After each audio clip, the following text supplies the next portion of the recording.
Khosi, good morning. Good morning, Khosi. Good morning, Ramazibuko Letsogile.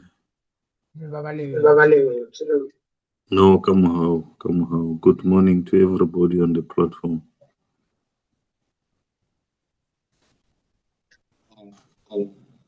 Good morning, Khosi. Good morning, Khosi. We are pleased to see you and be with you on this platform. Thank you.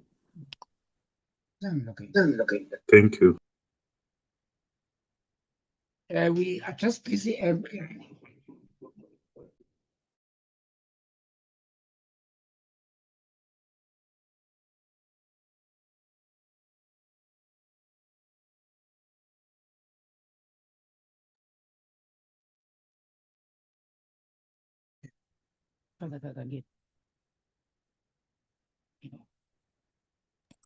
Sorry, Khosi, neile red rula na bulela li wena. Kwana Eastern Cape. Ke a leboha.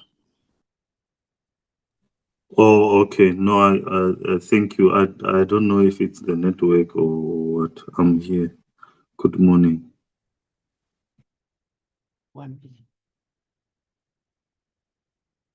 No, Mutabiso.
Good morning, everyone.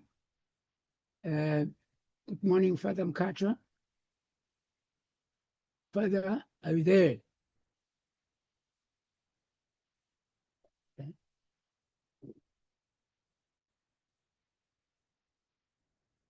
Okay.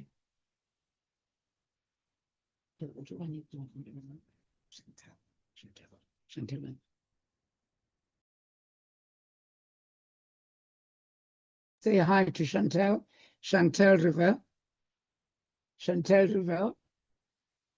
Oh, I see also Coco. Hi. Good morning. Good morning. Coco, can you also greet?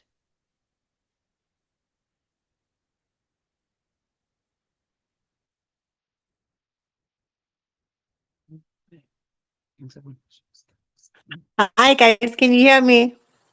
Yes, Togoza Coco, Togoza. Khoisan, I seem to be the only one anginiboni intobo. No, Zasbona Konamanje, I'll definitely allow everyone to actually show I face. yeah, thokoza Shem. Phela thina technology sibuye singayazi.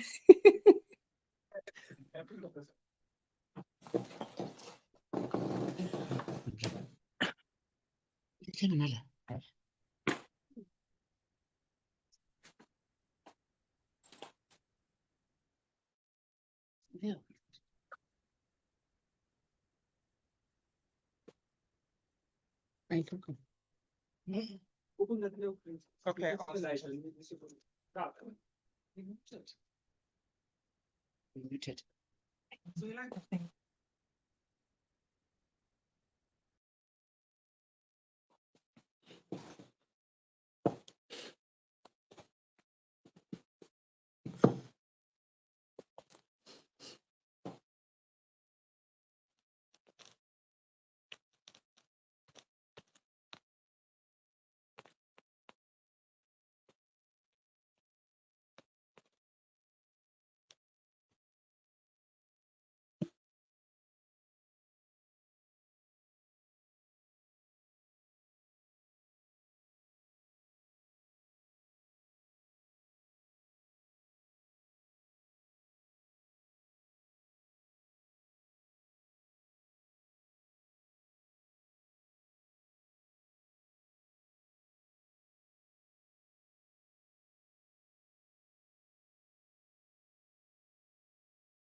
Colleagues, good morning all.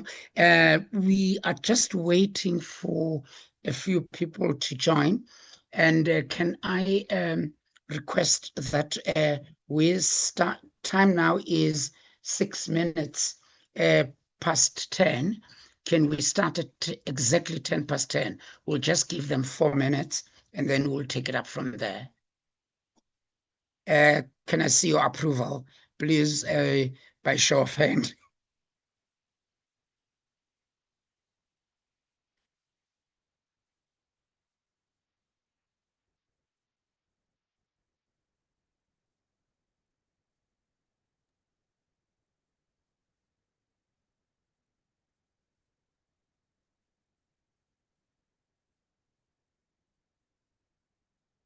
Oh, thank you. I see people are approve. Yes, thank you very much. Thank you.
You'll tell me. Give me. Good morning, everyone. Let me take this opportunity to actually appreciate this, that now we've been able to join this conversation. And I thank you all, and I will acknowledge people after our chairperson has spoken and welcomed everyone. But it is very important that just before we start, I just take you through the program of the day. And we have scheduled to finish off by 2 o'clock, but if it happens that our speakers are on the point and we interact easily and briefly, then we can take up, dismiss before we finish off before 2 o'clock. There's going to be a welcome and an opening remarks by the chairperson of the Moral Regeneration Movement, and Father Smangaliso Mkhatshwa. And he is also going to just give us in 10 minutes the context in which MRM is operating, particularly on such issues. And then after that, I will come in and do the framework and the expected outcomes of this conversation today. And then we are going to have Khoisan. I've already, Father, he is old. Father Mkhatshwa, please note that Khoisan is already online. And then he's then going, Khoisan, on the topic, the roles and responsibility of traditional leaders, Khoisan leaders, and traditional healers in making our community safer for women and children. Khoisan will focus on the role and responsibilities of traditional leaders. And thank you, Khoisan, for making it. And then there's also Chantel Rivel. Chantel Rivel comes from the Khoisan, is assigned by the Khoisan leaders to come and represent them in this conversation. And I forgot to mention that Khoisan is also the chairperson of the National House of Traditional Leaders. Now, after Chantel has spoken, we will have about a 15 or so minutes conversation and question and answers. Then after that, colleagues, we'll have traditional leader Ogogo Tandega Khumalo, who will then be giving us some form of also perspectives. And everyone who speaks, please just make sure that you also come up with recommendations or what can be done. And then after that, I'm not too sure, I'm going to ask the office to see if Sibongile Mkhabela, who was going to assist us in giving social perspective. The office will try and see if she will be joining us. If yes, when.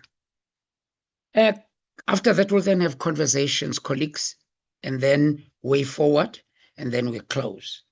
Let me take this time, colleagues, to introduce to you one of the sons of Africa who has dedicated his life for the liberation and in building the moral fiber also of this country, and who has spent time. I was having a conversation with him yesterday where he reminded me that also this month, the next month on the 19th, we shall be commemorating also the banning of organizations, arrest of leaders, and he was one of those leaders that were detained and kept in Modabi prison.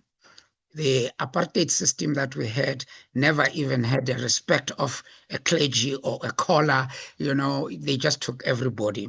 And colleagues, this is Father Smangaliso Mkhatshwa. Can I ask Father to give us the welcome and opening remarks? I want to also, just before he does that, I've been requested to acknowledge also from the to acknowledge the Reverend Pumlane Nomngeko from the Anglican Church of South Africa. and the rector at St. John's Baptist Parish, Bulotwa, and Reverend Mamelo Musola, Anglican Church of Southern Africa, and rector of St. Monica's Parish in Ilinge, and who's also works as a bishop's PA. Now, colleagues, we also have other people. I'll ask them as they come. I'll be guided as to who I should mention. Father Mkachwa, it's your time, sir, to open this dialogue. And are you there, Father? Yes, thank you very much. Yes, well, thank you very much, Program Director and COO of the MRN. Right away, want to thank very much all those who have managed to find time to be with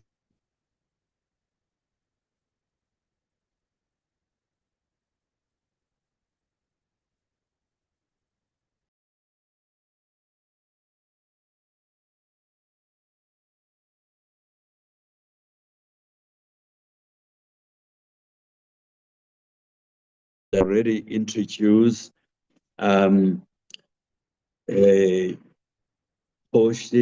Siatulu, who is the national chairperson of the National House of Traditional Leaders, and the Khoisan leadership that is here present, but everybody else. But I'm just thinking about those two because the topic under discussion today particularly focuses on the role that the traditional leadership can play and should be playing in regard to the challenge of the killing, the persecution of women, and to highlight their vulnerability, but also to try and explain for me, which is very important, the reason why we have this phenomenon in a country such as South Africa.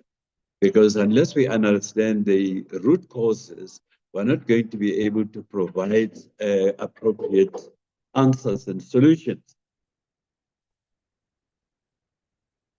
Let me, first of all, start off by referring to the role of traditional leaders as laid out in the Constitution. Chapter 12 of the Constitution actually is very cryptic.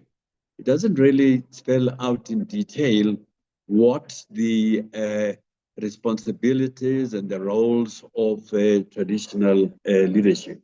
It's very cryptic. In fact, it's very, very legalistic in its approach. Unlike other chapters of the Constitution that in the three spheres of government, for example, they almost spell out in detail to what the responsibilities, the powers, and so on of the various players. So I regard this, ladies and gentlemen, as work in progress. And the good thing about any constitution in any part of the world is that it can be amended. It can be improved upon, because when you issue a constitution, you cannot foresee in detail what exactly the future is going to be, what impact it's going to have. So from that point of view, I see this, what we are doing today, but also what other experts and people interested in governance are doing. This is just work in progress, working towards that. However, for me, the most important and underlying principle about role of leadership vis-a-vis the challenge that is facing us today, it's more the overall contribution towards the common good of all and the role of traditional leaders. I think that's where we can, that would be for me the link which should enable us to see the vital participation and importance of the traditional leaders. Now, the purpose of today's conversation, therefore, it's a focus on the safety, the killings, the negative challenges that are facing women in general, but also girls in particular.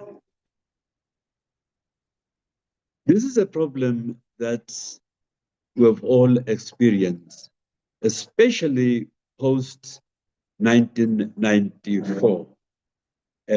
Some of these social pathologies are really shocking and almost beyond imagination that we can behave as a people in that fashion, and especially those that are more vulnerable, like women and girls. So that's really the purpose then of the exercise today, and it's a conversation that is not new to MRM and even to some of you, because I think almost 18 years ago, we launched as MRM a national campaign against the GBV and all forms of oppression against women and children. So this is then the continuation and the strengthening and reinforcement of the project that we've been involved with. Now, we cannot discuss today's topic outside the overall context of the situation of the country today. And that situation is characterized by social pathologies, and I'll only mention a few. The lawlessness in the country, very little order. The total abuse of democracy. Actually, I even remember when we were in detention, there was a friend of mine, comrade from Limpopo, was very critical of the misunderstanding of what democracy is all about. So he said, no, we should start talking about democracy, not democracy, because people clearly are abusing a very good instrument, very good tool for their own interests. So lawlessness then would just be one of them. Unemployment, poverty, substance abuse, daily murders, daily murders, not from time to time. And all these social pathologies, unfortunately, I would say over 90% of them are a common phenomenon in Black and poor areas of our country. And again, women being most vulnerable. So as we therefore focus on a discussion, on the topic under discussion today, we need to look at the totality of what is happening in the country today, which in one form or the other contributes to the situation of women and children. Not only is it, are we facing the usual negative situation towards women, but we're in a situation now where women are selling their own children for money. And some of them are killing their own children. Violence against women and children in their families, on our streets, places of entertainment, workplaces, practically the society as a whole makes it in a way possible for this cancer to continue unless we take a stand as a nation and say so far and no further. And that's why we are here today, to make that a commitment that yes, we read about it. Look at the statistics, they are horrible. And we hear stories of by eyewitnesses of people who have actually physically experienced the violence that plague women today. We see all that. We bury the dead. We're very sorry, we condemn But once the media loses interest in some of these social operations, we also forget about them, and we wait for the next horrible incident. To a point where there are so many funerals in black areas today that municipal land is having a problem, identifying enough place for burial. So all these aberrations are very much connected and interlinked. Traditionally, historically, the role of the chiefs, of traditional authorities, has involved not only ensuring the well-being of people, the safety of their subjects, fighting against hunger, fighting against the violation of their subject, the rights of their subjects, and so on. So all what we're really talking about today, even if the situation has, of course, changed quite a lot since 1994 with the advent of democracy, the immigration of people, but also another problem now that maybe we didn't foresee, but it seems to be becoming quite a huge headache now, and that is the huge influx of illegal immigrants, and who are some of them, many of them actually are involved in crime. And not only themselves, I mean, they are together with lots of local people, but I'm also saying they contribute to the problem, they contribute to poverty because there's not enough land for everybody. So they grab whatever they can, and in the process, there's a lot of antagonism that is building up. And it's then also part of the problem, ask ourselves the question, what is the role of a traditional lead in curbing, or at least, even if it means organizing their own areas, and municipalities included, organizing their human settlements in such a way that there can be proper regulation and placing of whether legal or illegal immigrants, just to avoid chaos and conflict among the people themselves. So, in other words, all these pathologies that I'm referring to, they are very much interlinked. They contribute to the violence, the abuse of women and children that we will be discussing today. So thank you once again, all of you, for attending, and we look forward to a vibrant engagement. We look forward to getting more specific information or sharing of concrete experiences, because reading what the newspapers print is one thing and is very important, but sometimes it is much more interesting to hear the account of the problem from the horse's mouth, from the people either directly affected or people that have experienced this, have seen it actually happening.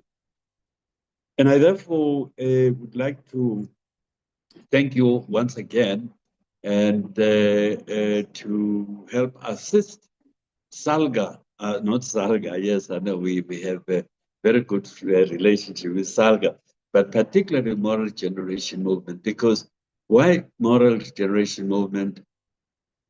The Moral Regeneration Movement, as you know, its main agenda and mandate is based on a call by Madiba, when he called for the RDP of the soul, that we can get, even if we get our economics correct and deal with social challenges in general and so on.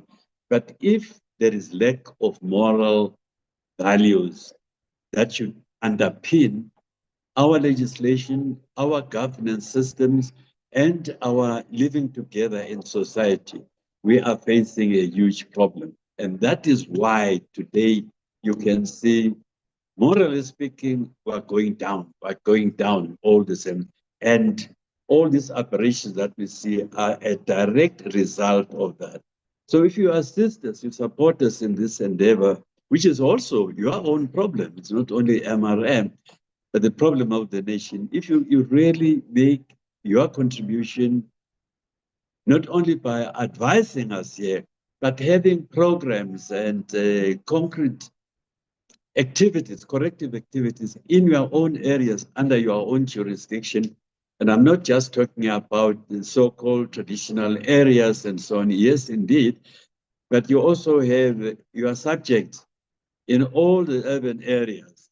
So therefore, your influence cannot just be confined to the areas directly under your narrow confines of your jurisdiction. So once again, Chairperson, thanks for the opportunity to welcome people, to say hello to you. We wish you a very pleasant, very lively discussion, and to form an ongoing relationship, because this cannot be a once-off. But how do we, moving forward, how do we ensure that not only the verbal conversation goes on, but practical projects and programs? Have a good day, and especially on the last day of Heritage Month, we are looking forward now to another challenge at the national scale, which is the issue of safety on our roads, fatalities, so many of them, and again, mostly Black people and so on, dying on our roads, in the air, dying in all means of transportation, our taxis and whatever. But that's a topic for another day. Thank you. Thank you very much, Father, and colleagues. As indicated by our chairperson, Father Smangas Mkhatshwa, the main outcomes that is expected out of this interaction is not just us talking, but it is us also saying, what is it that we can do with you as particularly traditional leaders, Khoisan leaders, and also traditional healers. Why traditional healers today? We specifically brought the traditional healers because in our last conversation of this nature dialogue, Dr. Metsing, who addressed us as a qualified psychologist when we're talking about the murder of children by mothers, she was strong that now when we go out and seek some kind of how do we deal with this situation, he was very pointed in saying we should bring in, the African concept of doing things also. We should be able to get the voice of the traditional healers. And sitting in this particular session, there are also people coming from social development, and we have also people coming from who are also members of the moral regeneration, and then we also have the men with the clergy, and we need to really get this topic and get deep into it and decide, ladies and gentlemen, as to what is it that we can do. Father Mkhatshwa explained that this particular program started far back when we met in Regina Mundi and started a campaign on GBV. And MRM took a very firm stand that now we are not just going to go out in the streets and, marching and doing all those things, but we will seek to focus and be more focused on, the downtrodden. And we are carrying out that mandate, and we are strong on it. After the Regina Mundi, we then decided to call a family summit where, with the Public Service Commission, the National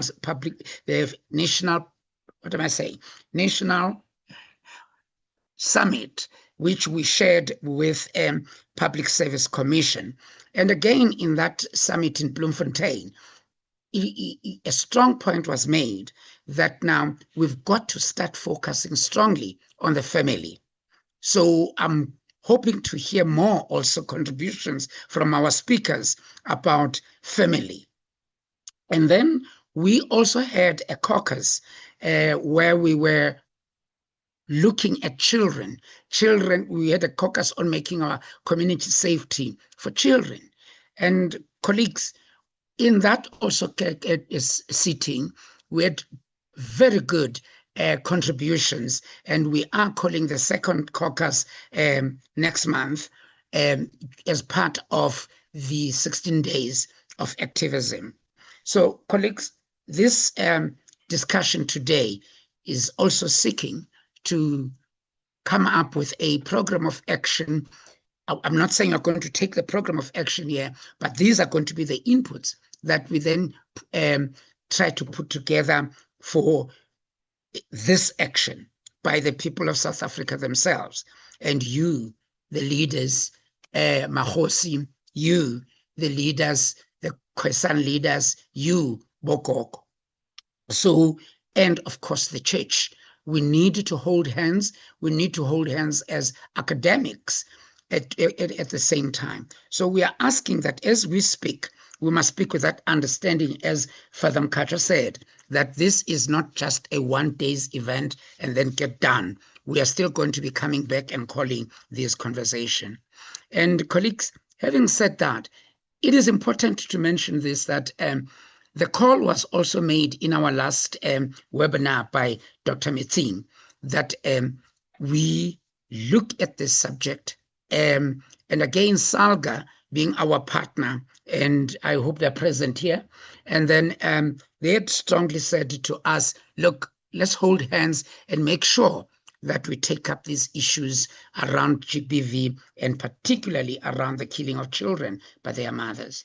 Now, colleagues, let me take this time to allow Khosi Seatlhulu and to give us the perspective of the traditional leaders on this subject, and which was not that we never experienced, or even if we did it minimally, the killing of children and women in the traditional perspective. And can we now allow Dr. Seatlhulu to speak? And I'm going to request all.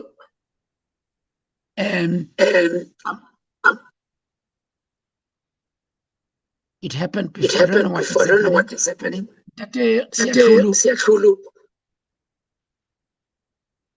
I'm here, Mazibuko. Can I request you also that you also show your face? People can be able to see who is and who is this. That's our national. That is a national traditional leaders, and they are partners also of moral regeneration. And they give us a whip if we don't do it.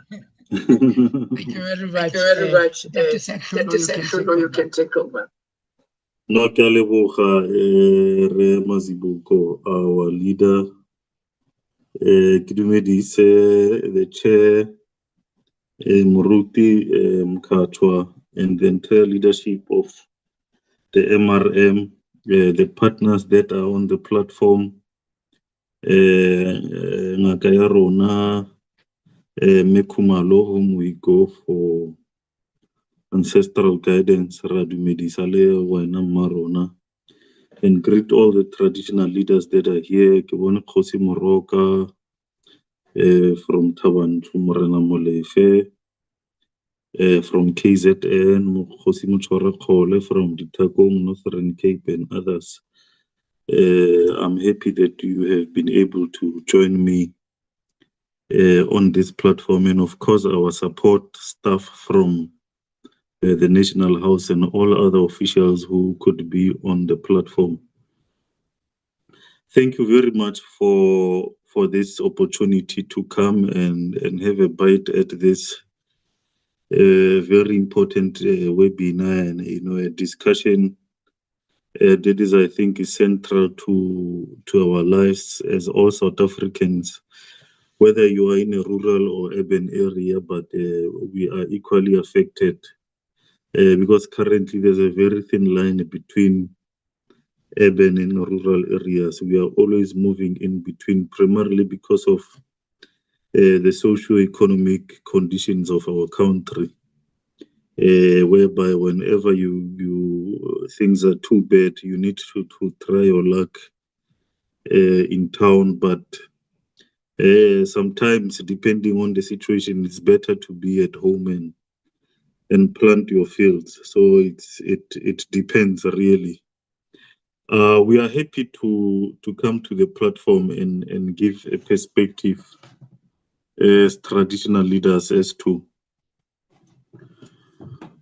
what do we see and what is our view on this issue of our women and children that are in a very vulnerable position in our country generally. We issued out a statement during Heritage Day as the National House, and we did mention that the heritage without land is heritage without dignity. And that is our baseline for the Heritage Day, because we do realize that part of the problems we find ourselves in is that we are so much squeezed as a people, and people, when they are squeezed in any piece of land or any piece of building, they're not going to be comfortable. They're going to start fighting amongst each other. There will be a lot of conflict.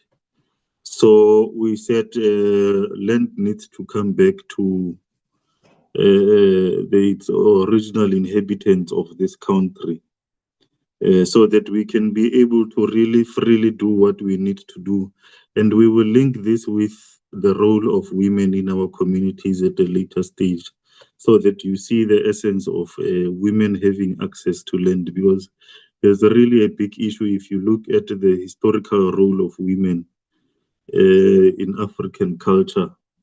Because sometimes there's this issue to say that no, women belong in the kitchen. Of course, women do cook, but it's not the beginning and the end of everything. There's a lot more that, and it's not as if it's women only who cook. Us as men, when the traditional ceremonies, and we also cook. So it's not something that is confined to women only. In fact, a lot of times you'd find that the women would be wanting meat that is cooked by us as men, because sometimes we do it better. Speaking about confronting the agent realities, vulnerability of women and children, this is a very important issue for us as traditional leaders, the vulnerability of women and children. And at some point, we would like to put an emphasis on the children, because the very important campaign of women and children, we are always busy with it. However, there seems to be a lack of proper focus on the children. The focus a lot of times is on women, which is not wrong. But we seem to be leaving the children out. We are just speaking about them in passing, which I think is a problem, because children are more vulnerable than any form of adult. So we need to really give a lot of focus into the children and what are our children doing, what are they consuming, both when they are at home and when they are at school, and also maybe when they are socializing in the streets or in town or everywhere else. I think we need to put a lot of focus on them in terms of their vulnerability. Women find themselves highly vulnerable. I would speak to the rural situation.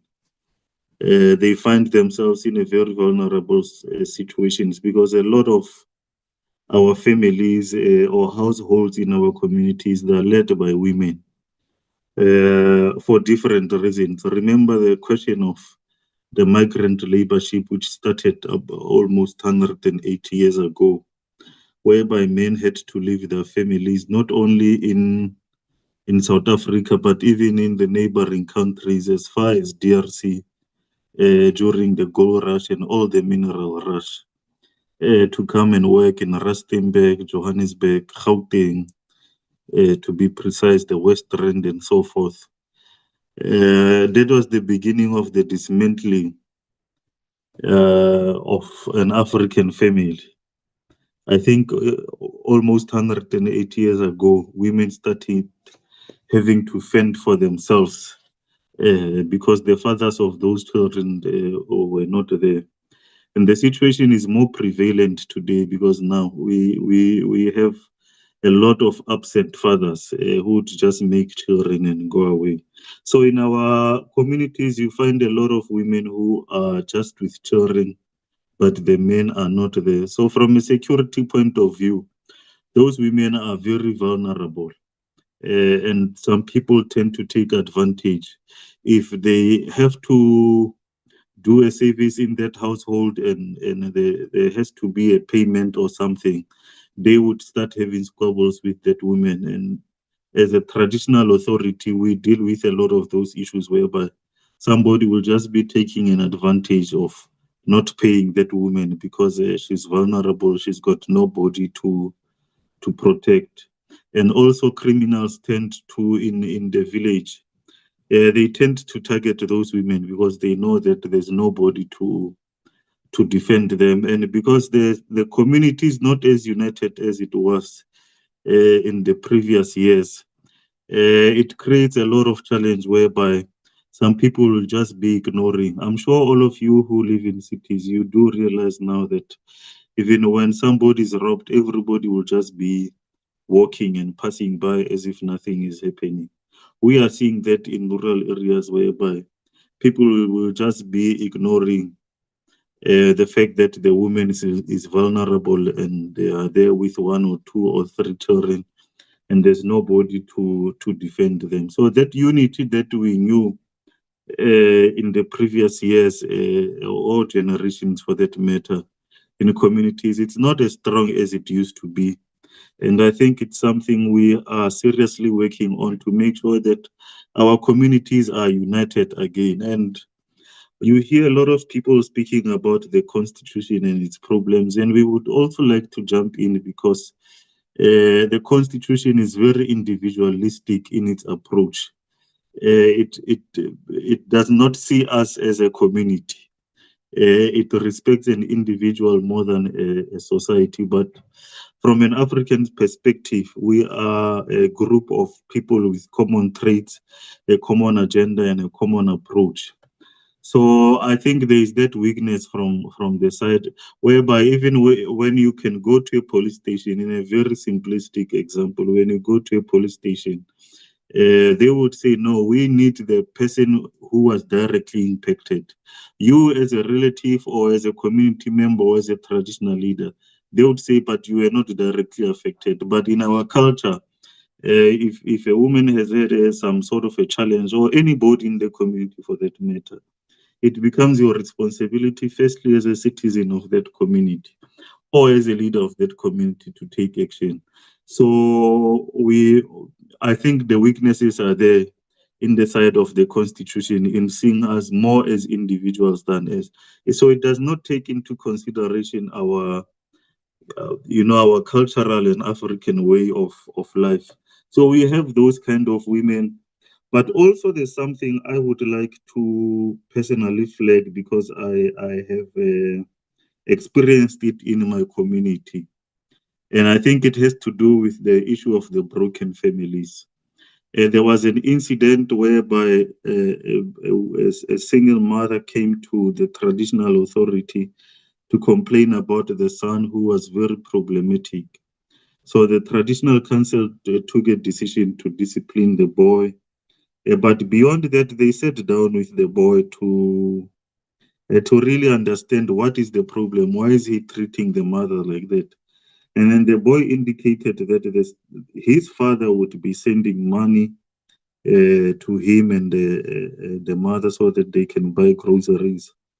And that money would be spent on groceries to buy groceries for some time. And then when that money gets finished, the stepfather would be influencing the mother to start mistreating the boy whenever they buy food. They make sure that they don't dish up for the son. So that builds a lot of anger.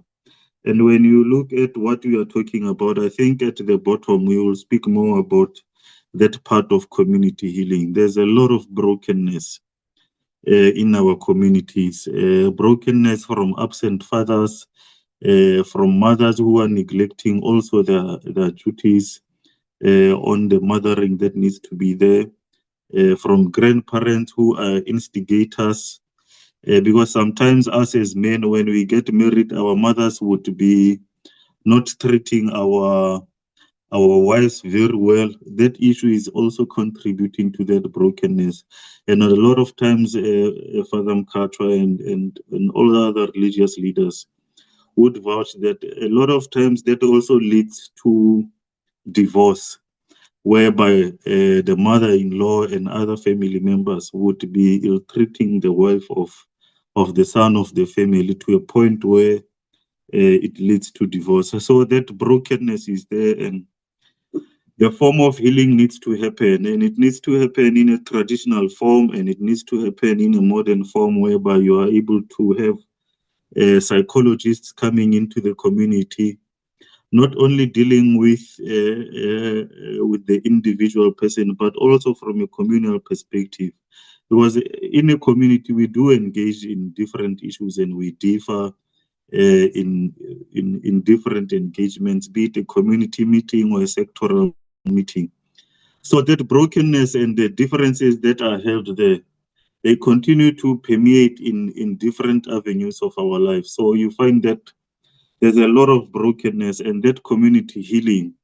I thank the MRM for specifically spelling it out, because it speaks about what I was saying earlier about our constitution, seeing us as individuals, but there's a huge aspect of us being a community, and of course, more at a holistic level being the South African community, but at a basic level, it would be at a village level.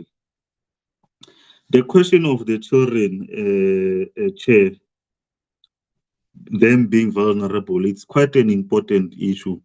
We have seen how our children have become vulnerable to food that is not graded by the SABS and other regulatory platforms, and they continue to die like flies. And it does happen everywhere. It happens in rural areas.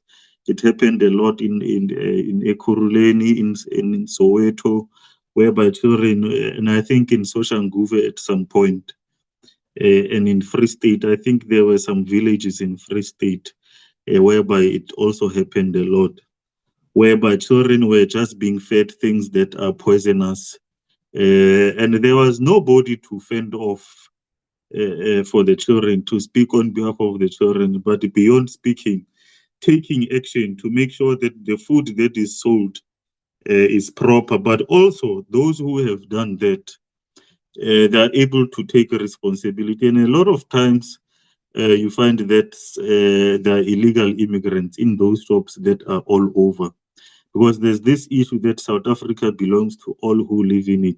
That thing is a problem. It's a serious problem, because now anybody can come into our country and they do as they please. They open businesses everywhere, and there are no authorities to check if whatever that is being sold there is proper for children and for the elderly. So we have seen a lot of exploitation in that aspect from our children. And I think as traditional leaders, we would like to urge all the partners that we should not only focus on girl children, we should also be looking at boy children, because it would be pointless to empower girl children alone and expect that they would be interacting and getting married to people who are not empowered. We need to make sure that there's a balance between the boy children and the girl children, and they are taken together. And also, if you look at how children were brought up historically in rural areas, both the girl child and the boy child would do the same job. starting with my mother, she took, the cattle and goats to the field. When you look at my father, he did the same, and all my family members. So that thing that there's special treatment given to boy children, if it happens, then it's a new phenomenon, really, because my grandmother did everything. My grandfather did everything that a child would do. A lot of the generation of my father, they know how to cook, they know how to clean, because I think our great grandparents and those who came before them, they were raising holistic children who would be in a position to survive in any kind of environment. Now, when we just confine the girl children to the kitchen and confine boy children to raising cattle, you are limiting them. Because when you grow up, you might find that you actually prefer being a chef than being a farmer. You might find that girl children, a lot of them want to go into farming. So if you raise them the African way, then they would have had a proper foundation, because the boy would know how to cook, to look after cattle, and to do everything. And the same with the girl child. And remember, in those years, one thing one of my grandfathers told me is that when I was having this discussion with him, he was saying that, in our era, the girls were not even having underwears. But we will not even think of touching them or anything. But with you guys these days, the things that you are doing, it's really embarrassing to us as African men. I would like to touch on the question of the moral decay. There's a serious moral decay in our country, and it's going at a very fast pace. When you look at our country, there's very little regulation in terms of what we consume. We are known as a secular state. But at the same time, a majority of South Africans are religious and predominantly Christian. But if you look at our laws, they do not reflect our religion. When you look at the research again in the same vein, they tell you that Gogo Khumalo perhaps can speak to this. The research informs you that African people, before they can go to any medical doctor, they would be going to a traditional healer. So we are including some of our pastors who during the day they go on saying those things are wrong, but at night they visit Gogo Kumar.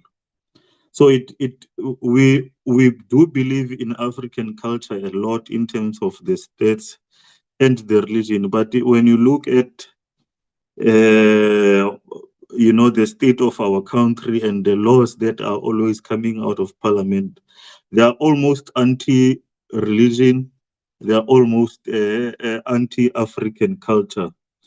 And that is why we've got so much moral decay. And the good thing about African culture and our religious communities, be it Christianity or Islam, for the most part, we are very similar. Hence, it's easier for our religious sector to work with traditional leaders and vice versa, because the values are almost the same in any case.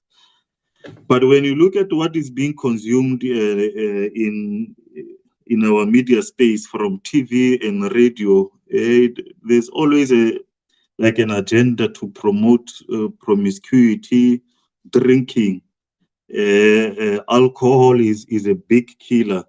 And now it's not only limited to men as we knew it previously. We see a lot of women drinking a lot. I know as the National House with the previous deputy minister, there was a program of social development. There was a program we had on, I forget the entire name, but it's about futile something. Whereby you'd find that females are drinking and the child end up having to pass on during that pregnancy.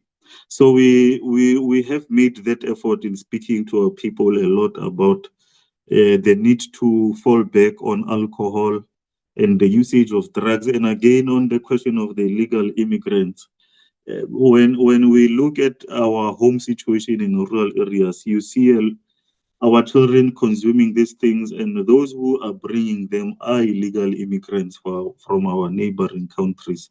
So children, again, in that sense, they are highly vulnerable, whereby it's people who do not even have footprints. You cannot find them anywhere in the system.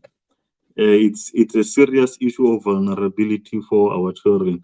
So the moral decay is there, and we at some point need to confront it, both as traditional leaders and of course with our esteemed traditional healers and the religious sector, to say, but this is not right. And I like to remind our traditional leaders, whenever I speak to them about the June 1976 movement of Mr. Mazibuko, that one of the things they did, they also made sure that they closed the shebins and the taverns, because they did realize that this is where our elders go and just make sure that they drown their sorrows, and then there's no clear program of action as a community to make sure that they confront the monster that is in front of them. So we need to also, as a generation, look at what alcohol is doing to our children and make sure that we deal with it, and we deal with it once and for all. I think it's something we are working on as the National House to really say, but the alcohol that is being consumed, there's too much freedom. We have to be honest and say we feel like there's too much freedom in our country, whereby when you drive into your village just around 7 p.m., 7:30 to 8 p.m., there's so many young children, both boys and girls, who will just be roaming around the streets, some having alcohol. And I think we did a program at some point in Madibogo area, in Ratlo local municipality, because there was just so much high rate of pregnancy there from young girls. So our children are being exploited in many different ways, and there needs to be a coordinated and a collaborative approach from all organizations, those that are in government and outside government, to make sure that we deal with it, because it contributes heavily to the moral decay that we are seeing, because now it becomes normalized that our children, whether it's boys or girls, it's immaterial.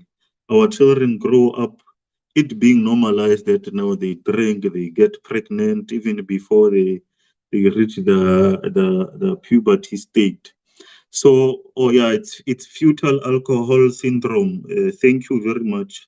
It's Morena Molefe, I think, who assisted me. Thank you very much, Morena Molefe. So that situation on our rural area and in urban areas, of course, the moral decay is really bad. You look at things like Moja Love, and you look at our people, they sit the whole day watching those things. And now, even I think our psychologists should also speak to this as to what is the impact of sitting all day watching all things negative. What does it do to your brain, and what does it do to your outlook in life? The one thing that also I would like to raise is to deal with this matter, having to bring in the men's voice and the men's view. Because we are looking at issues of women and children. Sometimes one of, I think, the weaknesses is that we do not give a platform for men to speak about their views on the entire situation. And us as traditional leaders, we do not lead men, we do not lead women and children only. We lead everybody in the community. And we get to have that opportunity to listen to all different voices in the community.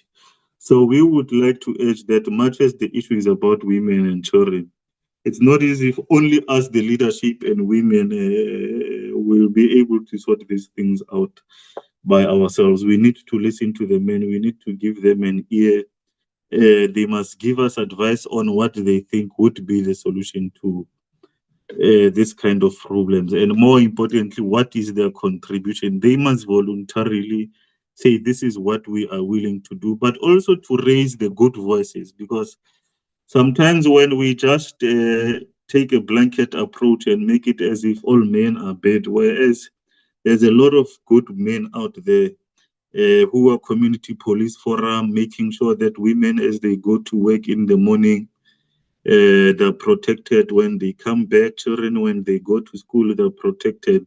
Now, when you just take a blanket approach and say men are a problem, you are demoralizing, those men who are heroes but not seen by the broader country. You are actually demoralizing them, because there's a lot of men who are doing good and protecting the children and the women.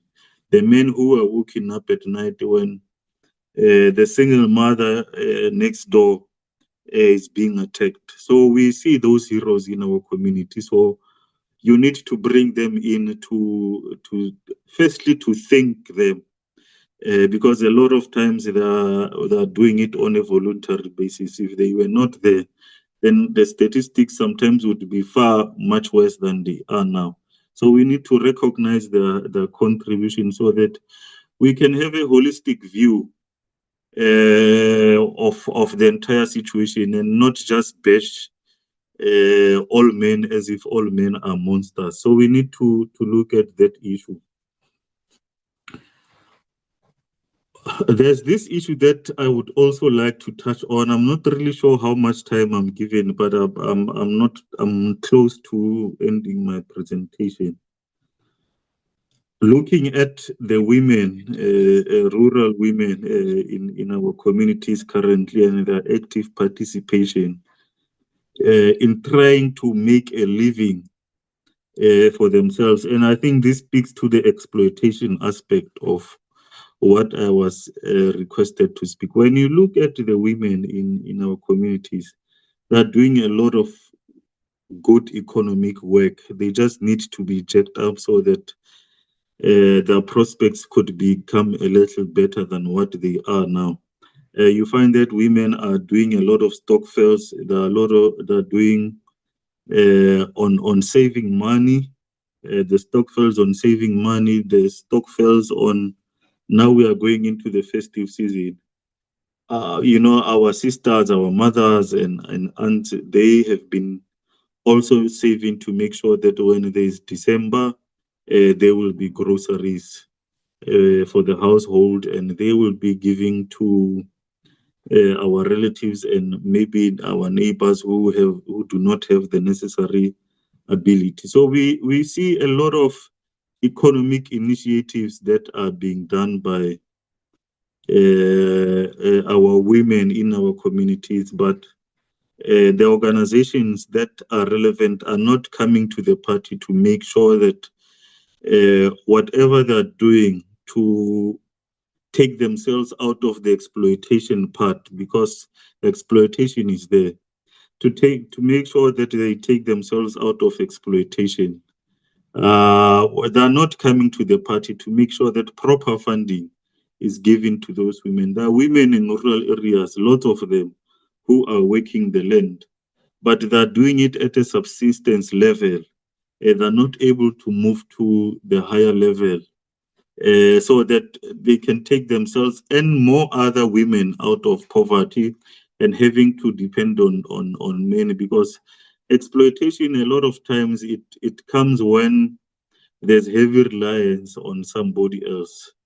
And you look at the broader South African situation and the labor issues that are happening. South African companies are preferring illegal immigrants because they are able to exploit them. So exploitation is across the board.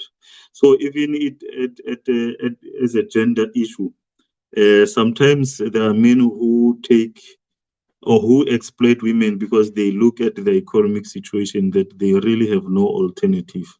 So the way to make sure that we get our rural women out of the exploitation, we need to bring funding institutions much closer to women programs so that they can fund their initiatives, so that it's not only from hand to mouth, but they're able to start being fully independent financially. They're able to grow their business. They're able to diversify their businesses, but they're also able to bring in more women into the economic value chain, so that that economic independence can be there to seriously lessen the exploitation that we see happening now. I think the last issue that I would like to touch is the value of the value and the importance of a girl child and a woman in a royal setting. You know, some of us, we wouldn't be where we are now if it was not for our aunts in royal families, because sometimes there's this serious misconception that there's no place for a woman in a royal crawl. But Borakadi Barona, they play quite an important role, and across all African cultures, the generally known Bomakadi and Borakadi and so forth, they play a very important role whereby they make sure that there is order in the royal family, there's order in the family, but the rightful one, more importantly, is able to take over the throne. So we would just like to dispel the misconception that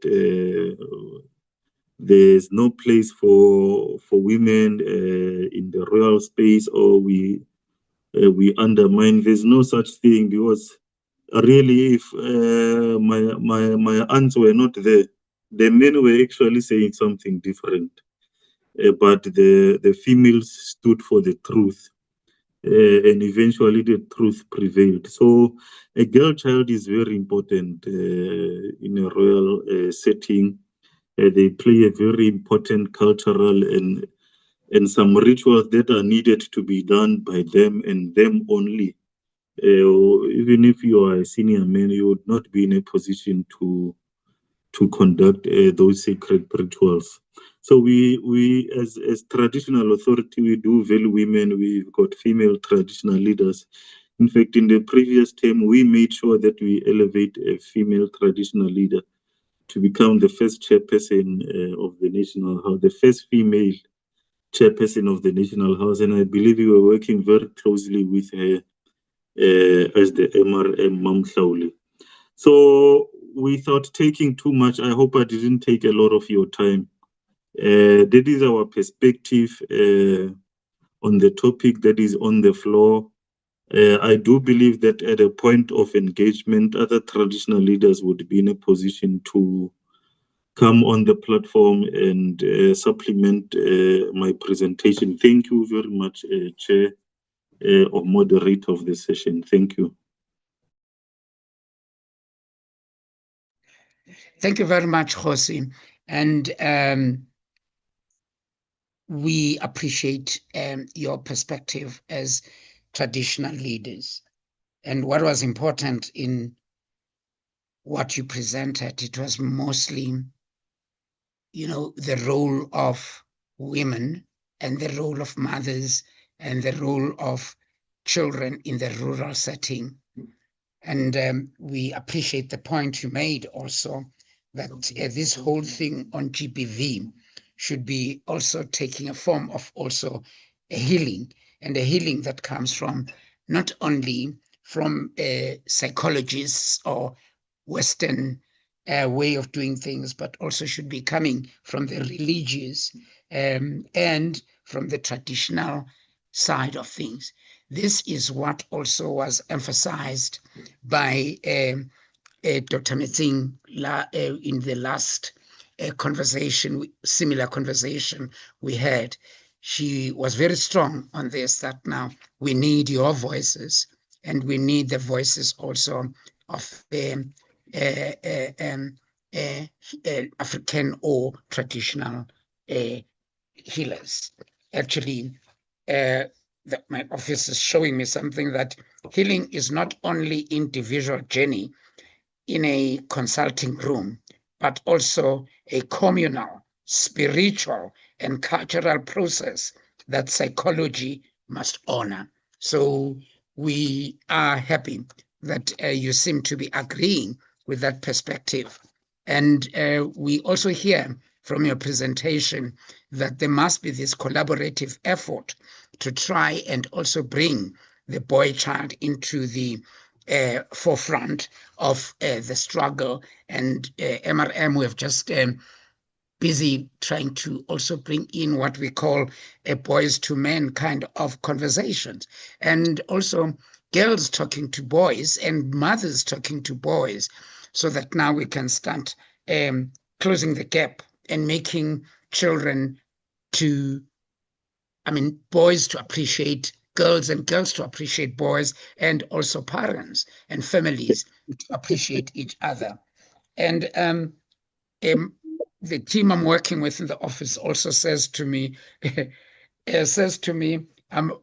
must talk about Moja Love, that they were supposed to be here.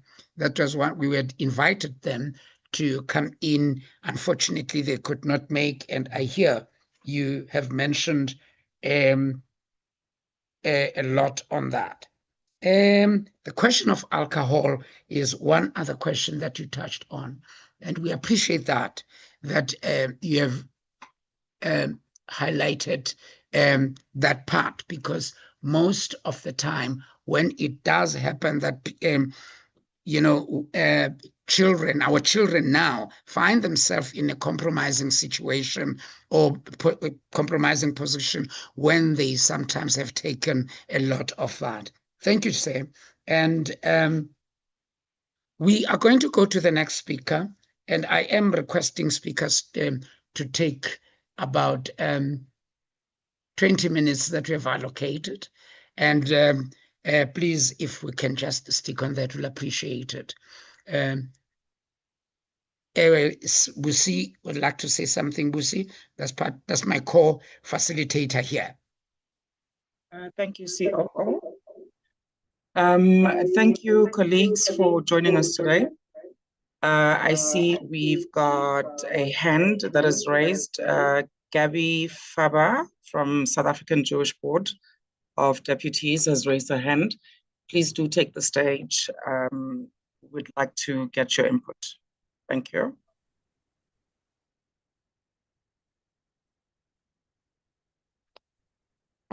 Thank you so much for giving this platform. I would just like to say that on behalf of the South African Jewish Board of Deputies, we extend our heartfelt greetings and unwavering support to this vital gathering of traditional and Khoisan leaders and traditional healers in honor of Heritage Month. This occasion is extremely such a powerful reminder of the rich and diverse heritage that shapes our nation. As leading figures in preserving South Africa's cultural identity, traditional leaders stand as guardians of our collective memory, values, and wisdom. Your role in upholding Indigenous knowledge systems, customs, and moral leadership is foundational to our national identity, and we as the South African Jewish community recognize that and appreciate that. We honor your enduring commitment to protecting the dignity and well-being of the most vulnerable among us, such as and especially women and children. Your leadership continues to play a vital role in healing, safeguarding, and uniting our communities by coming together in pursuit of justice and a more safer South Africa. You embody the spirit of collective responsibility that lies at the heart of our nation.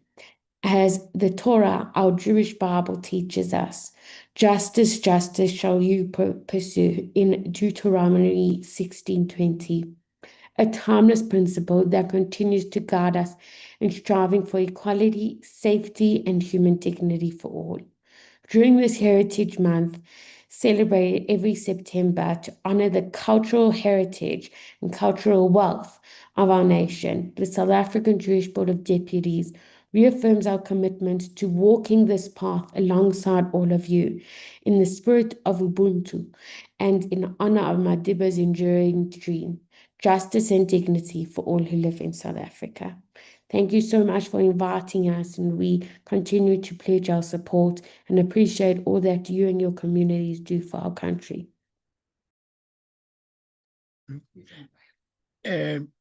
Thank you, thank you, thank you.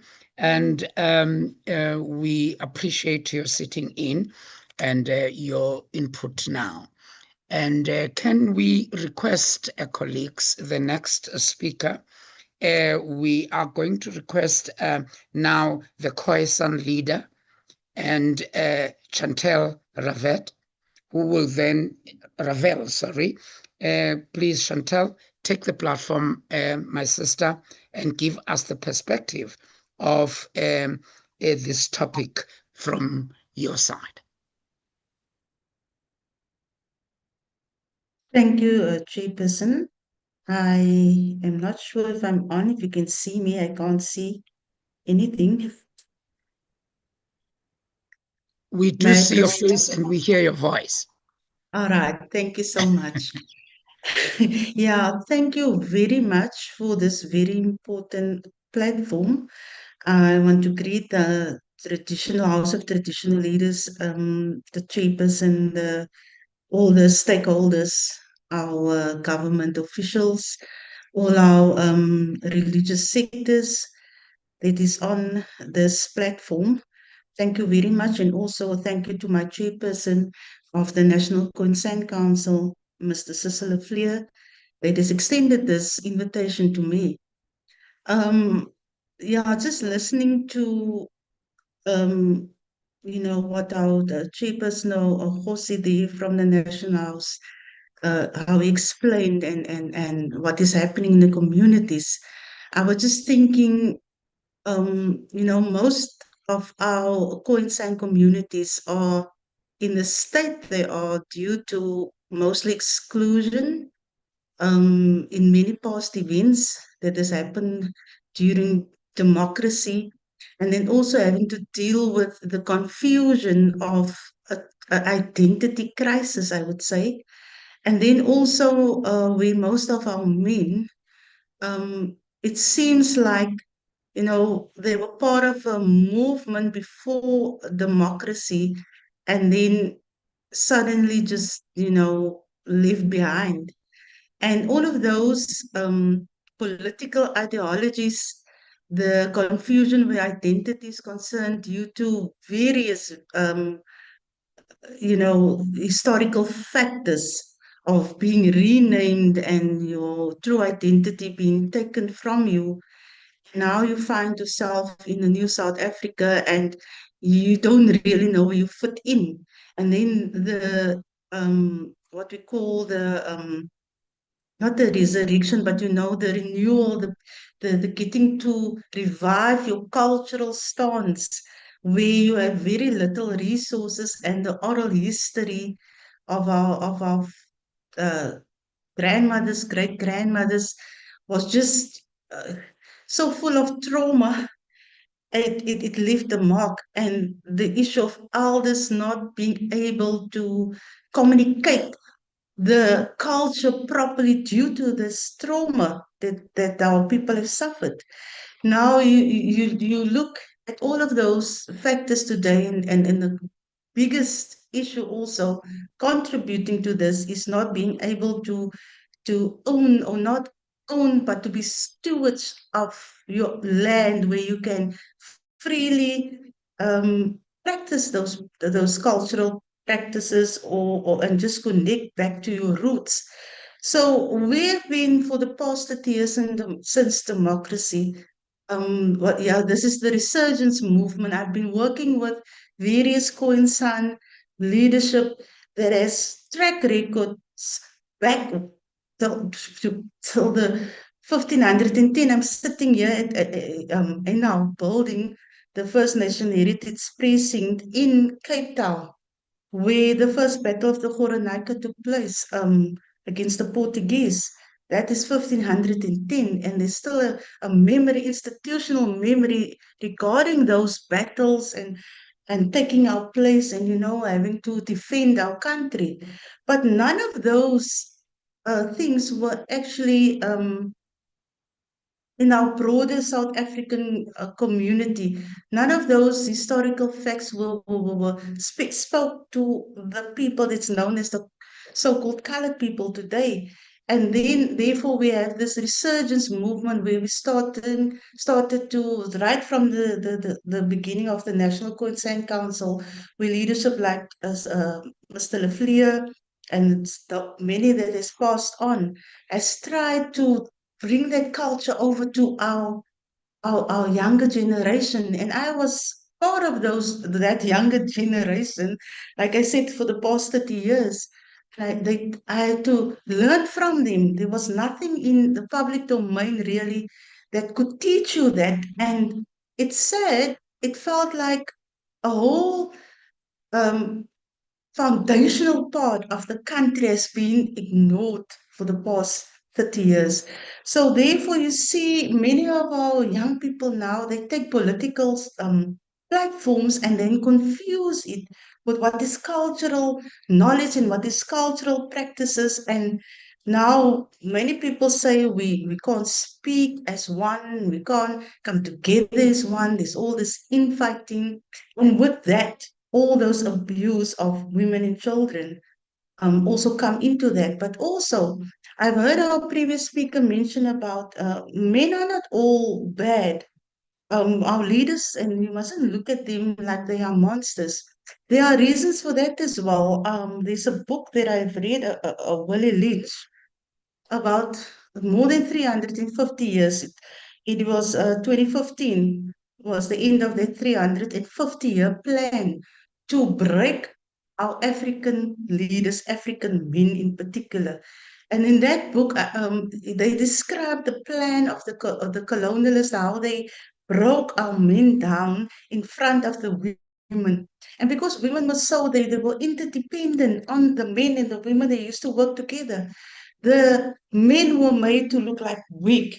And because African women are very strong, whether you come from what background, they're very strong women, due to the interconnection with the men, that was broken down. The trauma was never looked at. There was never proper healing for our nation in that. So now it gets confused, and women just naturally take the running for the children. They're doing a lot of things. They have to be single mothers. The men can't find themselves. It's just a whole state of trauma that has never been dealt with. If I look at what is happening recently with how our people have to identify and where the act is concerned, they don't know how to identify, and they constantly keep on creating new groups with new leadership, and they just confuse our people further. What we have tried, or what we have done here in Cape Town, we have connected with one of the developers in this precinct of where the Battle of the Khoisan took place in 1510. And now we have this center where we're going to roll out healing programs and bring the nation together. But it's very difficult because of, like I said, political ideologies, landlessness, people confuse the issues. And we are, just to say this, we are a matriarchal society, but it doesn't mean the women have more say. It is just like the women always took care of the community, and but the understanding was always there. So now for myself, even being in this position, always being on the forefront, I've suffered a lot of attacks, a lot of resistance, and it did spill over into abuse because men confuse this matriarchal position in a cultural setup with political stance and views where women don't have a front seat. Also, our groupings, we differ in our way of how we organize or how we do our cultural practices. We're not all one, like people seem to think. There are 5 main groupings at the moment, but in that there are clans with different functions. My tribe is the Kaukwa, for instance, and we are known in historical setups as bridge builders. We build people. And then so you get the Korana with different functions within a bigger nation. And that is why we get misunderstood, because we are collective leadership, and which we call in Afrikaans, we let ons kring sit, let us sit in a circle and share ideas. But because of political influences, that always gets undermined, and that is where the women are getting you know basically abused. This things that men are saying to women, that it shouldn't be in a cultural setup. The respect towards each other just go by the wayside when positions and ideologies comes to the front. So we would really like to just put the emphasis also on, yes, the fact that we are landless. And if you look at the urban setup, the naturally the Khoisan people are supposed to be free in land, to be able to practice the like the Bushman hunters and gatherers, farmers. But now we all in small urban areas. There's up to 20 people living in one flat. The designs of the flats in the urban, in the townships, in the towns is like, it's so small. There's no room for growth. People can't hardly think, let alone grow. And then the issue of housing, there's never enough housing. It leads to the drug situation that there is, the issue of gangsterism, turf wars. All of those things are born out of historical disposition, misunderstood, exclusion of just everything. And I heard a previous speaker mention something about democracy. I always say democracy is like a ticket to being rude, just to say what you want to, and not being held accountable because you don't respect the traditional, the cultural leadership, what we call the customary law. And how we're going to separate the two. So we're hoping to do all of those and just help our next generation to understand that. For me, I say this, politics is not indigenous to Africa. It was brought in, and the division it brought amongst our tribal or our customary laws structures. Then today we have to struggle with to separate it to what is political ideology, what is this when you talk about the Roman Dutch law systems, what is customary law. We have to define these issues so that our people can understand these boundaries, you don't overstep. What is it when we say this is a matriarchal society, not being disrespectful to our men, but understanding this interrelationship, this dependent, interdependent on each other, both. So we sit with this whole crisis of identity, yes, due to all of those factors. And I hope that I've given more clarity as to where we're at. And as to why people always, you will see, there's always a new group starting with a new leader. It's because they don't understand. They don't submit to be a subject to your cultural leaders. It is just a matter of order and how things is supposed to be handed over, instead of taking the platform as a young man and just speak over the head of your elders because you have a strong political voice. So we have to teach, always educate our people, and there's still a lot of our people, especially on the Cape Flats, that gets confused with these matters. And it adds to abuse in the end of the day, because when they can't cope, the easiest mechanism is to go to drugs, to go to alcohol, to force, a man is naturally stronger than a woman. And when a woman seems strong and outspoken, the only thing that goes into violence. And that will probably make him feel better. But we get it from women as well, the verbal abuse. Um, Women just, that is their way of defending themselves, of just saying things that hurt. So in the overall picture, I'm hoping that we can use our center here to teach the differences between these issues in our society and what it means actually to take on your ancient culture or what your forefathers used to practice, whether it's cooking, dressing, what do you do rituals for, what do you do the real dance with. Our great leader, Nama leader Gert Links, explained the other day to us how people do like the real dance as a for festivals and things. But it used to be a very sacred dance where a girl becomes a woman, and it was only done on those special occasions within the tribal sector. But today it's like on TV, it's a competition, who does the best real dance. So even how the culture is being put in a modern setup and try to, let the young people fit in. But we don't have to do it that way. If we can educate more, I think we will have less issues of violence and misunderstanding. So thank you very much for this opportunity. And I hope that we can learn more from each other and the more we know about each other and the more we can educate, I think we will have a better South Africa in the end. Oh, then just to add this, the religious sector.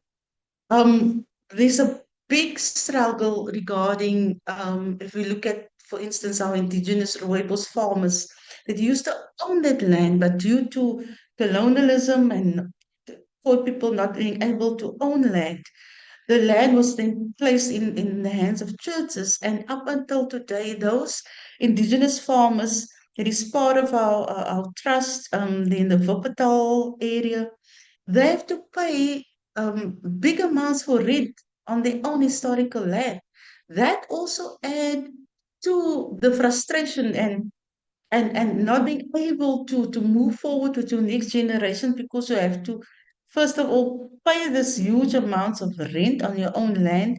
You can't take your next generation forward, and the truth is just not coming out. So the issue with shirts and your culture, and I mean, I grew up as a Christian, but the cultural aspect always been contentious bone to the church because it was made out. If you talk about culture, it seems like witchcraft. It seems like it is not from God.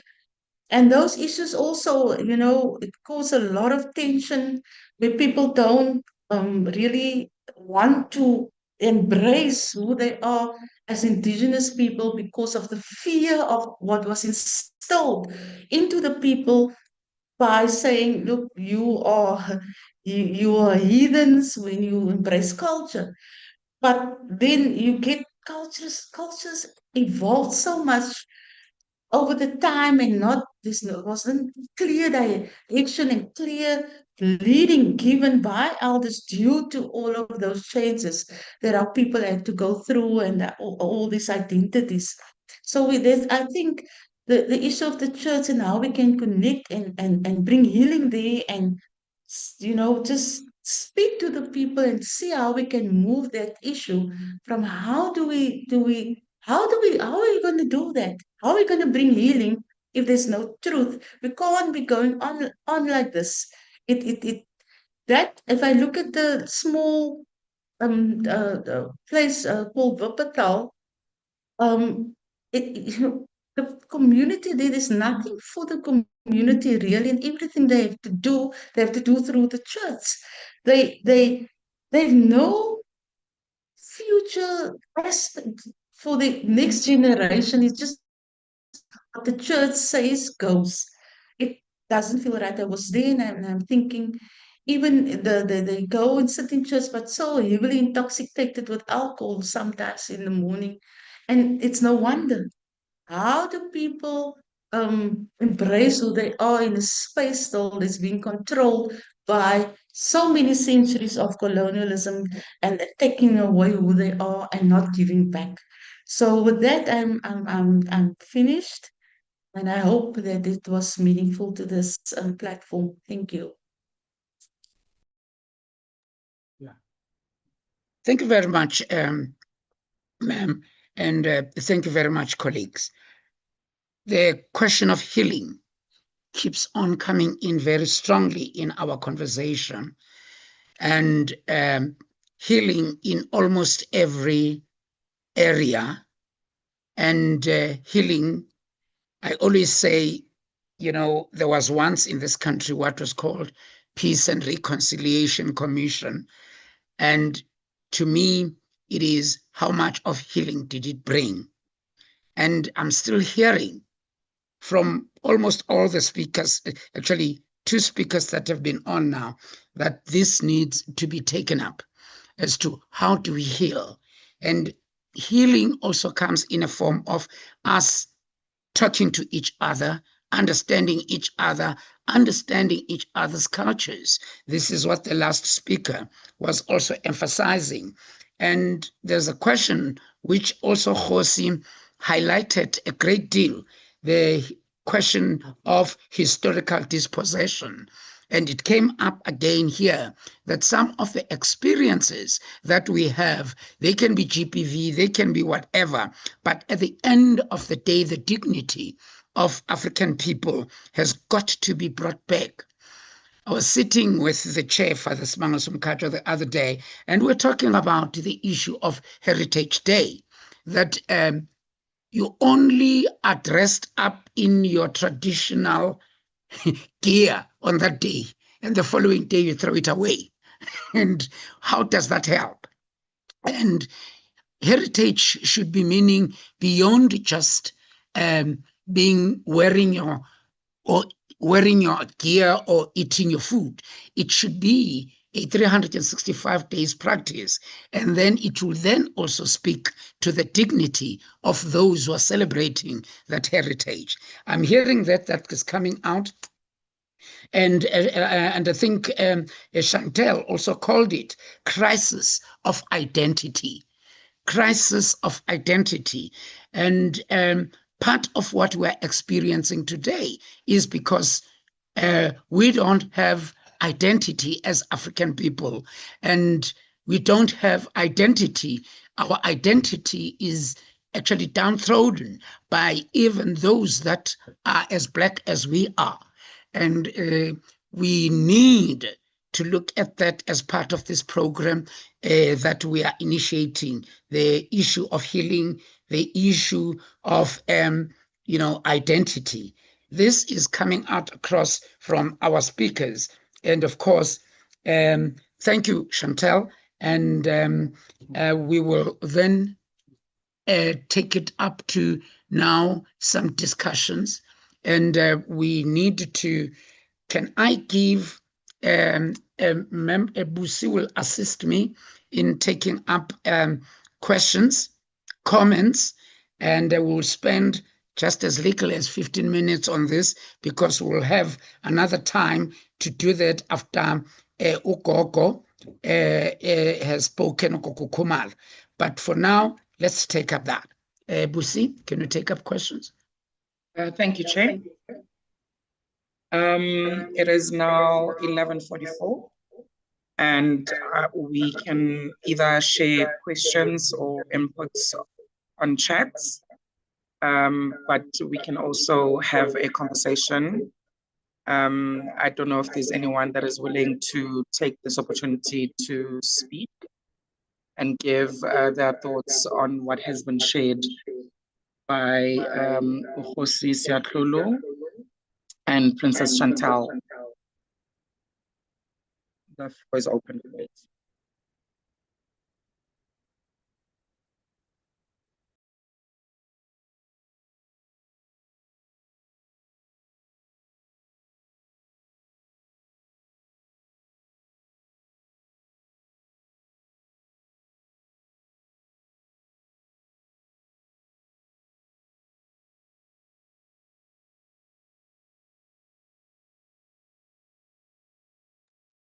Okay. Maybe COO, I think maybe we can just continue and we'll open chats. If there are any pressing thoughts and pressing insights that you'd like to share, please use the chats. and we will go through them as we continue with the program of the day. I will hand it back over to you, Sibo. Thank you. Thank you very much, Busi. Colleagues, we are now going to be asking ugogo Thokoza Gogo, that is Thandeka Khumalo, who will give us the perspective from the traditional healers. Gogo, the question is, how do you, as traditional healers, contribute in making our communities safer for women and children? And we are saying, what is it that you think we can do together, and so that now we can make sure that our children, our communities, and our women are safe? Gogo, Thokoza.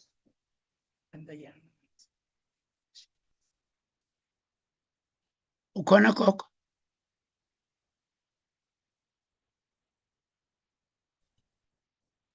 Hello? Thokozani njani? Siyaphila Gogo, kunjani? Ngiyaphila, niyangizwa?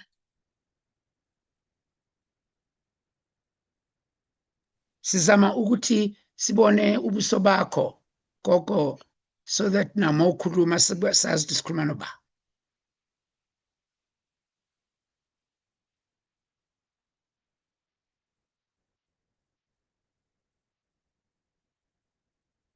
Hello? Yebo bhuti, ngithi angikho sure lana ukuthi ngenze kanjani ngoba it's done speaking, so I'm trying to find a way for you guys to see me. Okay, speak, and then after that we'll try and work out some technology here. But ungabe uqhubeka Gogo, Thokoza. All right.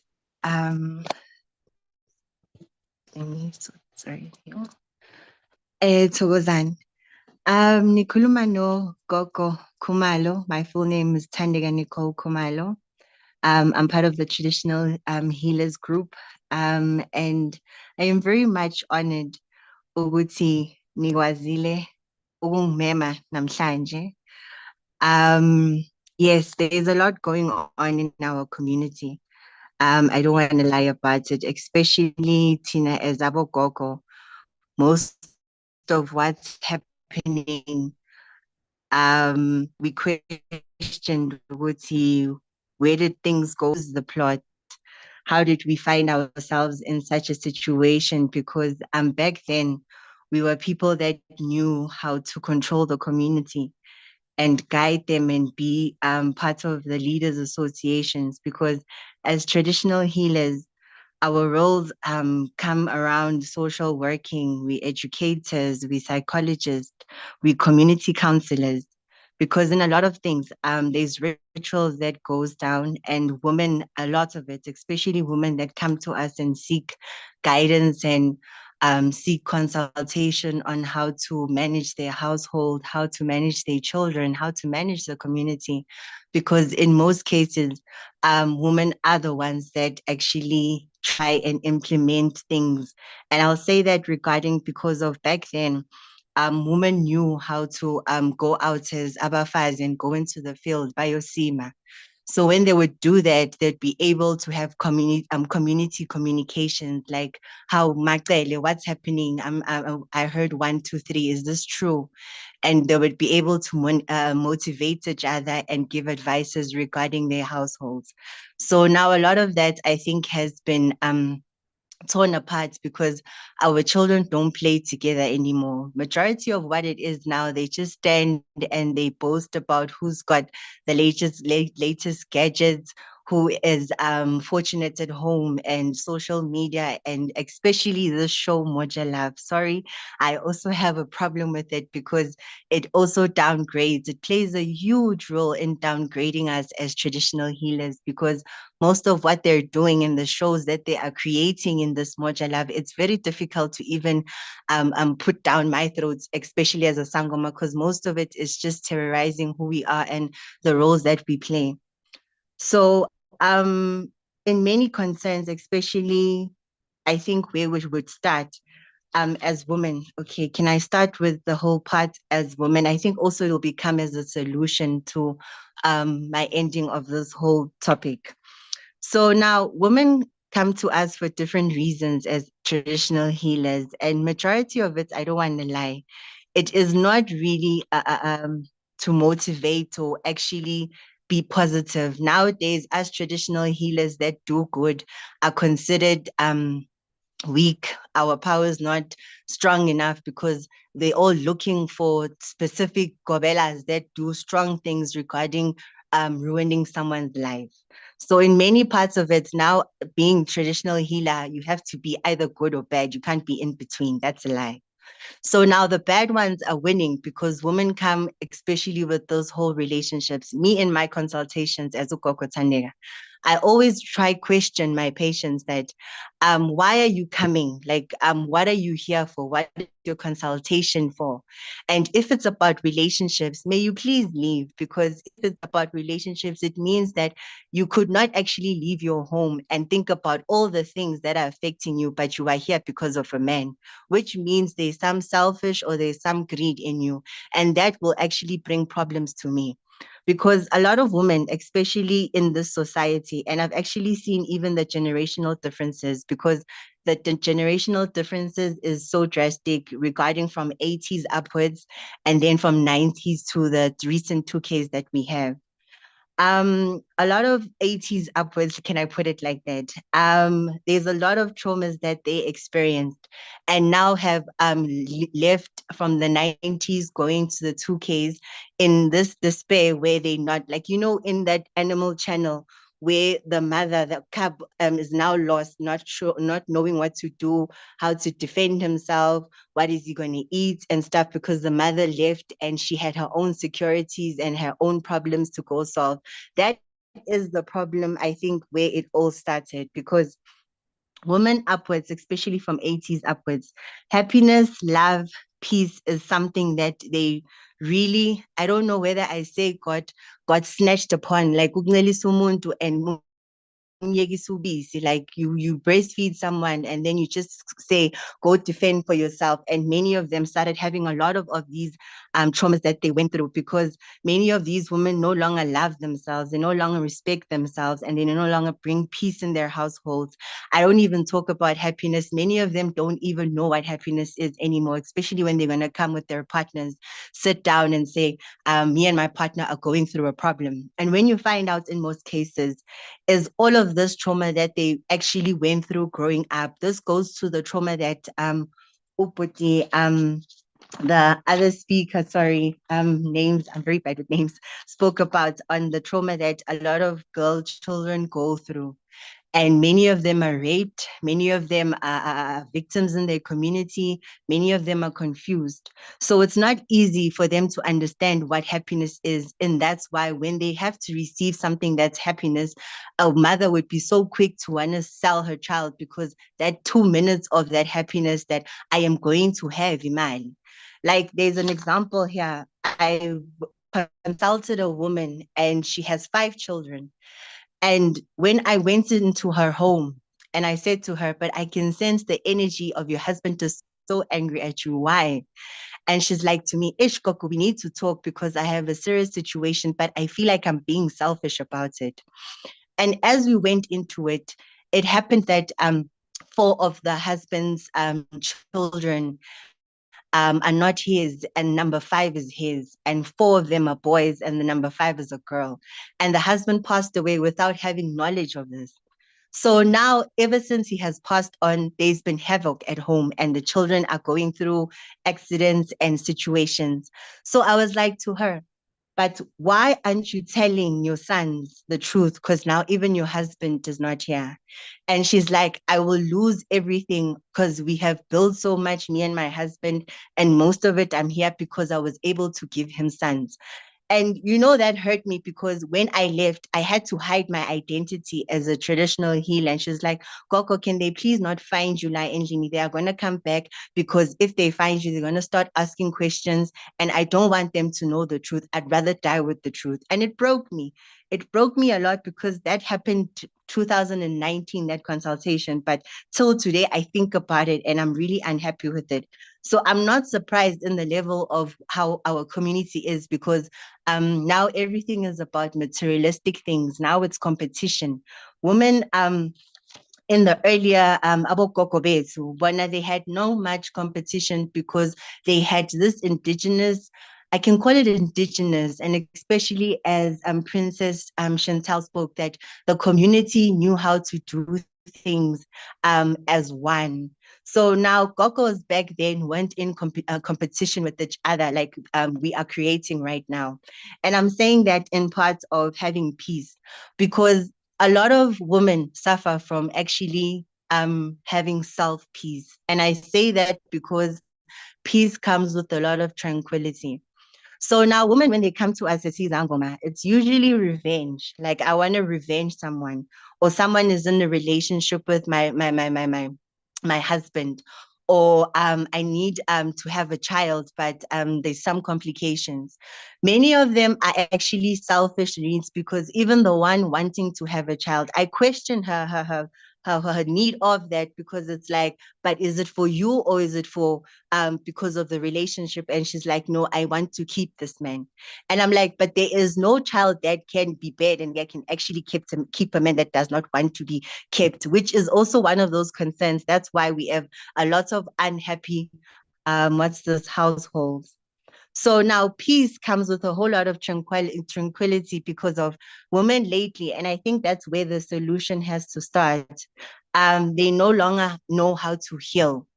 So women back there knew how to come together and come with solutions that knew and know how to help the person heal from whatever situation they're going through. So now, as a woman, and especially you men, I really would like to actually say pasok, because women lately don't know how to heal. And a woman that does not know how to heal, she will never bring you peace in your household, because in everything that you're going to do, she's going to hold it back to you. Hence, she will say to you, you did this 10 years ago, you did this 5 days ago. So yes, I'm still like this because of that. It's because of she's showing signs that she does not know how to heal. And when a person comes to me and sits down in Lumbinyam, and Samoa, and has that type of mentality, I always know that I cannot assist you. And I tell her, you can leave and you can take your payment with you, because I won't be able to assist you, because in anything of it, everything about you coming from here and on forth, it's going to just be about greed. So now solutions need to start there, because women don't know how to heal. Women don't know how to love themselves. Hence, we have small children flying to Turkey and believing that watching their bodies and doing damage to their bodies will just make them look good in society. But that's the sad thing, is that in society, they look great, but in their hearts, it's terrible. I once had an encounter where I went to go visit my Kobela, and I found 2 kids, one 15, one 14. And they're sitting there, and my Kobela says to me, Ish, Koko Kumala, I have a problem. These 2 children are here because of one of them is dating a married man, and she wishes to get something to separate the married man from his wife. And I'm not sure how to go about it, because when I told them that I want certain amounts of money, they were ready to give me. Where are they getting this money from? And when I questioned these children, I wasn't aware that the mother actually gave the daughter this money because she believed that if the husband and wife break up, the daughter will be in position and in power of everything. And then I'm like, but this is the problem. Now we have a big problem where we are really not clicking anymore. And all of this has to do with a whole lot of rejected cultures, rejected communication, rejected daddy issues, rejected things that we also overlooked, especially coming from this democracy that we claim to have. Because in actual fact, I think by the time we went into this political system, we were supposed to actually be able to have some sort of communication, or some sort of way that we can still enhance and actually grow in our in our community rituals, in our societies, without actually having to move from who we are as Black people, Ubuntu and everything, to now westernized people. Because it's very sad, if you're going to talk to a child, doesn't even know how to kuluma language like that. I remember even my grandmother, she's like, but why do you need to learn Siswati Lagini? Because at the end of the day, it won't take you per share, it won't take you overseas, it won't do anything for you. But then when I had to reflect, especially in this field that I am in as Ukobela, it hit me that I actually missed that part, because if I had learned all the languages, my languages, example, my father's from Maputo. So I would love to learn Tonga or Shaka or Amandao, but I can't because I got so robbed by the woman's side of my family saying that you can't go to your father's side because my mom decided to play a role with your father. So there's those things that women, I think it's a constant greed, especially in the parts where they're not healing and they are not in love with themselves, they are not happy with themselves. That's why we keep creating rules and nonsense things like polyandry and all this. Guys, I think they're giving us too much rights, and for me, it's just something that I don't even know how I'm going to explain Emadlozini, because definitely Emadlozini, the underground gang, are not going to understand this. So now to continue, sorry. In the parts that we play, especially in marriages and our husband and wife situations, is also part of the part where our youth is actually failing as abantwana, because the first institution of one's life, or can I say the first background in one's life, is at home. So now if your mom and your dad are giving you bad examples and they are teaching you how to be a rude person, or whoever, example, the woman that gave her daughter money to go break up a whole family household.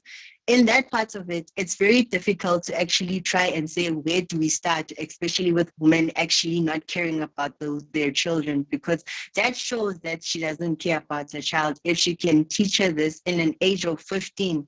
So now, us traditional healers have played a role, I don't want to lie, and I say this all the time, in damaging a lot of homes. This Moja Love show, can we go there? Moja Love, I stopped watching it for the longest of time, and I noticed that it actually does a lot of damage to one's mind, because when someone comes to me and sits down in front of me as a patient, they always want to know about things that they see on TV or things that they see on TikTok. And for me, it's just very, very much, it makes me angry, because in that part, you see Abokoko doing ridiculous things and offering them things that they put under between their thighs, and they call them forevers and all those things, and they think that it's right without actually explaining the consequences. Because in many parts of it, 90% of women come to us because they want to give their amakorobela and tegaminangetas, just because they have this thing of actually wanting to hold this person who they believe will bring them peace, but will not. Because if you don't have peace within yourself, the next person is just going to be temporary. So now these women come and they want these things, and they see them on Moja Love, and they want stronger things. And now you find yourself as a woman being in a relationship with someone, and this person is sleeping with this person.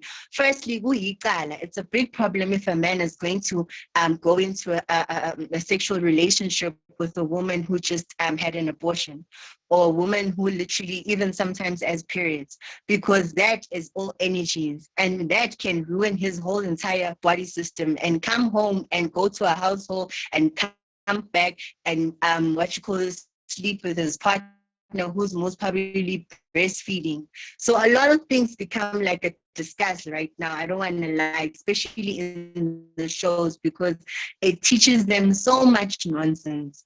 In any part, all those things on the show, the traditional healer shows, the fake gobelas and everything, for me, I really think it really should be the reason why we are still even alive today as Izangoma, because one thing about it, the indigenous representations that we actually defend for are something that are actually very spiritual.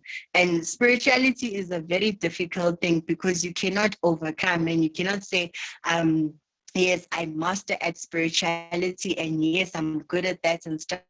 You guys can be as successful as you want, but if you and your Josis are not connected, I'm telling you, a whole lot of things will actually come to light. That's why it's important for people to actually be connected with their roots and where they come from, because a lot of things I think can be implemented and going back again. We can't keep going forward because clearly we're going forward without any direction and saying that we want to go into Western cultures that we don't even know, even our ancestors don't even know those things. So I think in program developments, especially agriculture for women, on bringing communities, and I'm not saying social gatherings as in we need to go drink or have a bride day. That's the problem, because all of those gatherings that women bring together with alcohol always leads to men, and that leads to greed and selfish and giving them each other tips about you should do this to keep your men and stuff. That's why I'm not gonna lie, sorry, you may hate me, but this is why a lot of gender-based violence comes in, especially men also killing their girlfriends. Because in many parts, what women don't know, you take this thing, you go to a traditional healer and you use it because you want to keep this person. And then this person gets emotional with, and his energies get stuck tied to you, not understanding that the moment you use these things is the moment when you are bringing problems into your life, because that person that you were messing with the wrong child. Hence, you'll meet a woman on a or normal when you see you like, I don't want to talk to. Just know, in majority of the cases, it's because there's something that she has done to the poor child, and that so now those are the greeds that actually lead up to why women sell children, and others are okay to sell their child because the father's not present or the father is not playing a role and stuff. So a lot of it has been pushed away, especially with this whole greed situation, because programs that would bring women together and women that actually have the same goal and have the same vision, that actually will bring their children together, because now the women nowadays don't even know how to actually even be attached to umtanake. Like, you'd see that this person gave birth to this child, but this child is in control of the mother because the mother is still in this small emotional state, and spiritually it's affected because Nanumkoka plays a role, and Umkoka is a curse that actually does come up with us a lot of times, because others, you find that in a simple household, this child can't get married because the grandmother had did something, so she didn't get married, and this one did. It becomes a mess because it all leads to greed. So if we can have like agricultural platforms that maybe as women, because I think also we have noticed that in sorry, Coco. Sorry. We are losing you a lot right now. Sorry, It's Coco. expensive, but I think Yiti that also are not seeing, and we really. All right, can you hear me now? I'm asked by our IT team here that switch off your camera and speak though, but switch off your camera, because we're missing a lot of what you're suggesting as a way forward. Thanks. Then speak. No, speak. Switch off the camera and leave your speaker on? The mic. You have unmuted you have muted yourself actually. There we go. Unmute. Okay, you can go on now. Yes, we can. All right. Sorry. Yes. Where was I? I was speaking a lot. Yes, on the solutions, because now we have to go back on these television shows, and majority, if you were to find out, these television shows, the people that sit and watch them whole days are mothers and grandmothers, and they think they're learning something, but they're not. And also TikTok, like, can we also do something about our social media, because it's ruining our children, and they think basic information from a video that they saw from someone will give them all the answers in the world, and they continue making pathetic mistakes, and it's a problem. Because as Izangoma, we play a psychological field as well, because in many of the decisions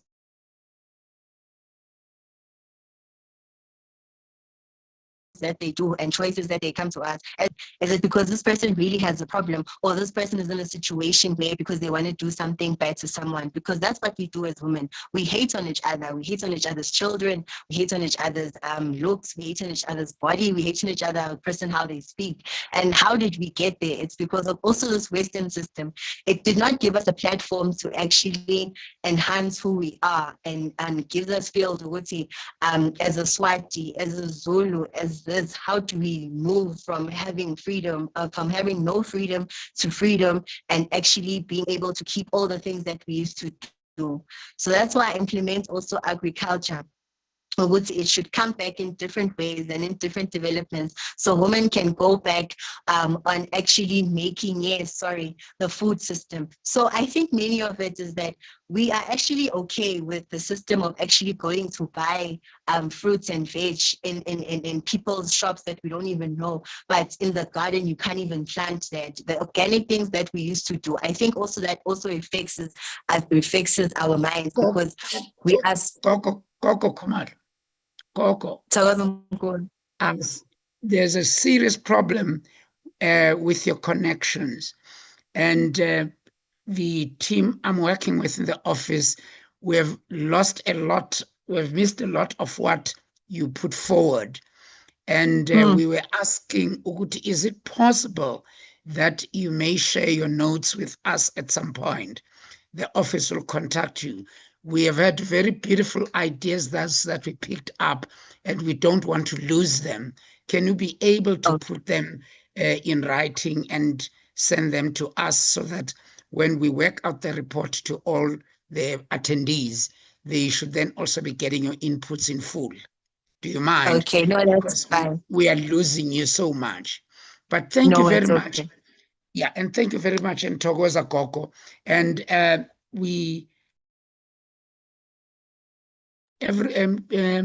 ladies and gentlemen, I picked up a lot from Okoko Kumalo about how women should come together and start loving each other and loving their girls and loving, their boys, their children, and loving their grandmothers.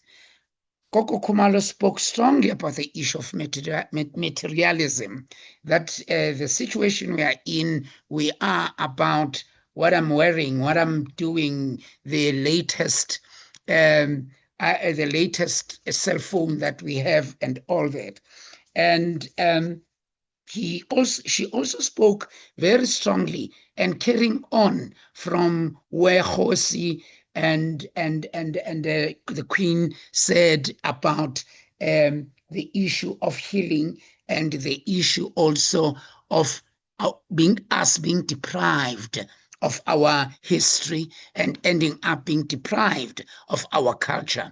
The voice I'm hearing is the voice that says we just have to go back, and as maybe part of our healing process and program, and look at those issues that were there in the past that made us the people we are in our Ubuntu.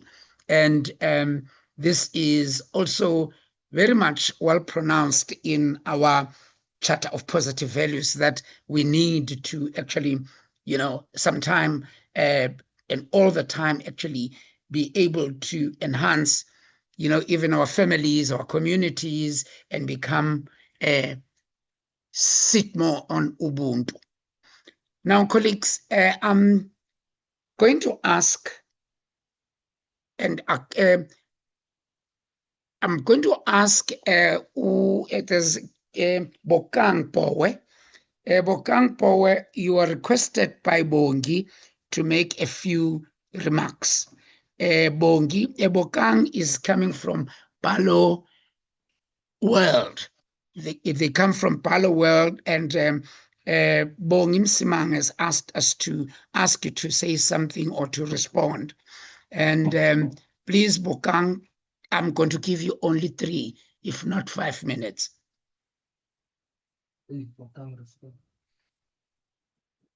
Thank you, Babseth, for the opportunity. As you've said, I am Bokang Powe from the Balo World Empowerment Foundation. And please pardon me, I am on the road, but I thought it would be such a an important moment to reflect with ourselves on really where our country is and where our people are, and how we can work together to restore dignity and really just reapply ourselves to the mandate of a moral regeneration. And as Barloworld Empowerment Foundation, some of our work is really centered around restoration of dignity and understanding where our people are and where they'd like to be. So in these, or at least my comments are really about really getting a deeper understanding and appreciating some of the presentations that were set up this morning. And I think they locate the challenges that South Africa is facing as women, as children, and as the wider society. And Barloworld's work, just to tie that in a little bit more succinctly, really leans into the storytelling element of our culture as a people. A lot was learned around the fire with our grandmothers, our mothers, our fathers, telling us stories of where we come from, reigniting our understanding of dignity, our identity. And we've lost some of those practices. And I think in hearing some of the comments, there's a lot of work that's still to be done around reigniting or restarting that platform as society. And we really would like, as BWF, to consolidate our role in that place and find a way in which BWF, the community, can blow back into the embers of society and try and really link all of these challenges that we're having with whatever the societal problems are, systemic problems are, and work towards a solution. So really, my comments are really just a call to action, perhaps, and even maybe a broader proposal on how we can engage as a community beyond this point to try and understand the best ways in which we can use platforms of stories, platforms of sharing knowledge to reignite some of those knowledge sharing moments for us in our community.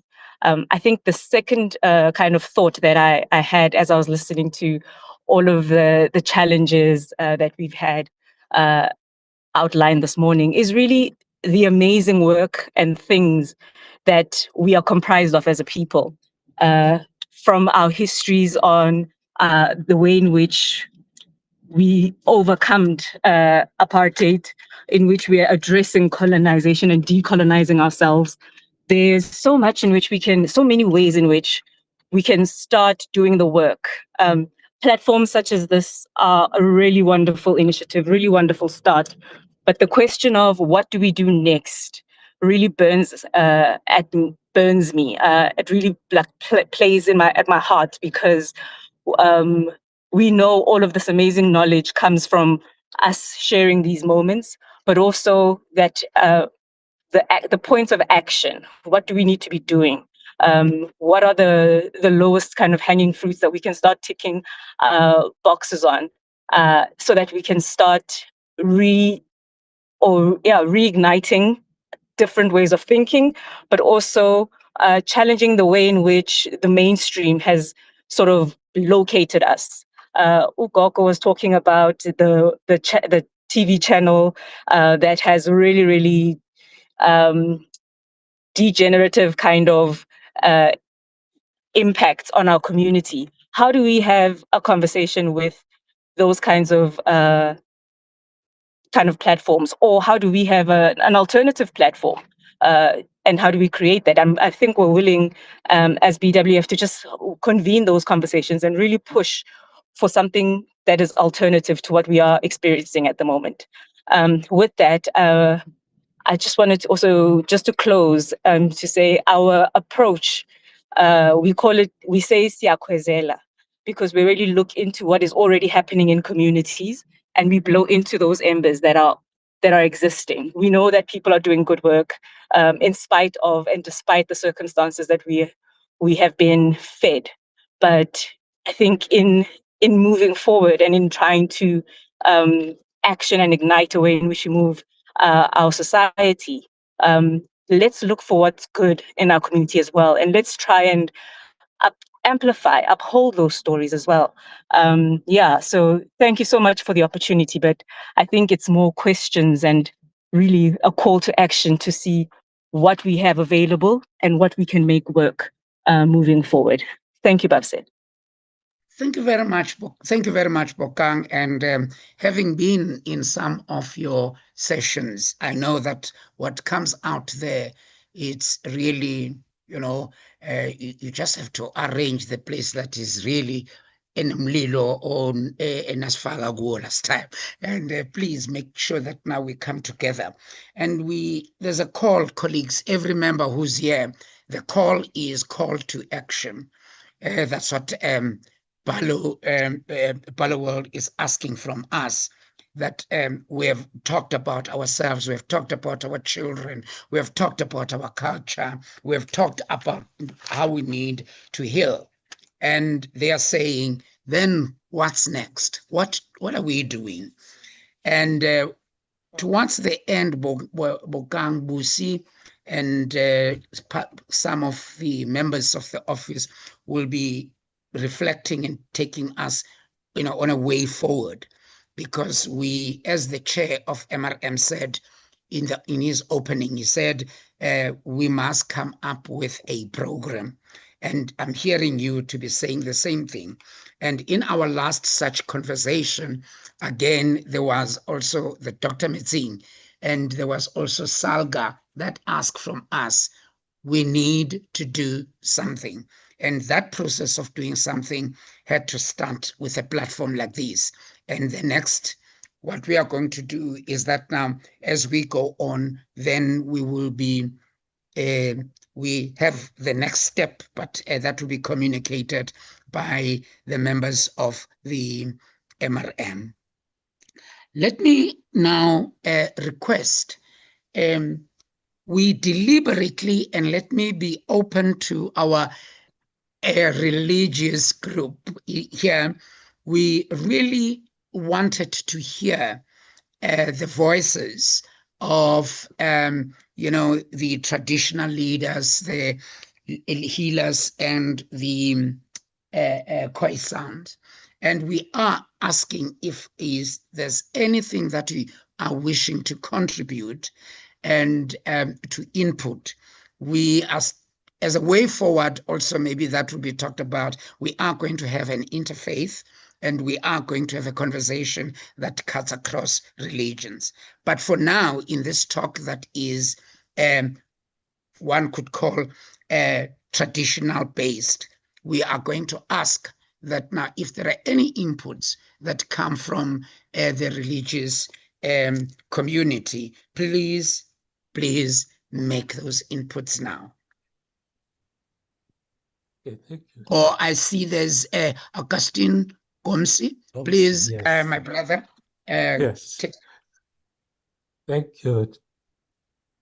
Thank you, Chairperson. Yeah, I'm very honored and very impressed by this forum and Can this see opportunity. you. We can hear you. Please raise your voice. Thank you. Yes, okay. Yeah, I was saying I am Reverend Jean Augustine Gomsi, coordinator of the Interreligious Association for Peace and Development, Africa, one of the major associations of the Universal Peace Federation, UPF, an NGO in general consultative status with the ECOSOC, the United Nations. Basically, the issue of gender-based violence and child abuse at hand has many causes, but as mentioned by my Deka Kumalo, we need first to check our spirituality, our roots. If we can connect to our Creator, we can be able to better practice Ubuntu. Materialism and instant gratification are a hindrance to a true practice of Ubuntu. How can people who do not recognize their divine nature and origin be able to value and respect each other? The representative of the House of the Traditional Leaders said, we have serious issue with our constitution that values the individual above society and the community. the rights of the society, the rights of the parents, etc., should be above the rights of individuals and children. Yes, as Africans, we need to revisit the form of democracy that is suitable to us. It's very important. It is true that today's media in general are anti-religion, anti-family, anti-community. We need to really see all the laws that are really being adopted at the National Assembly or wherever. Are they really bringing us to a better communion with each other, better fellowship, better recognition of each other's value and respect? No, this is a problem. We need to really see how to address this issue. And we need a serious pushback on this. Thank you very much.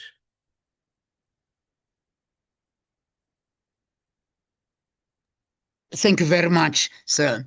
Again, we're going back, colleagues, to the issue of spirituality and the issue of our history, the issue of Ubuntu. And maybe to Bala World, we are starting to pick up some of the things that we can do together, that the conversation should also, we should be sitting and talking about our spirituality, our respect, our dignity, our Ubuntu. That seemed to be also what is coming up. And that is the strong healing process. If as African people are starting to reflect on our own, on our history, on our spirituality, on our roots. I'm hearing that as also a strong voice coming out of this session. Is there any other person? Thank you very much, Jean. Thank you very much in that. Is there any other person who'd like to make an input?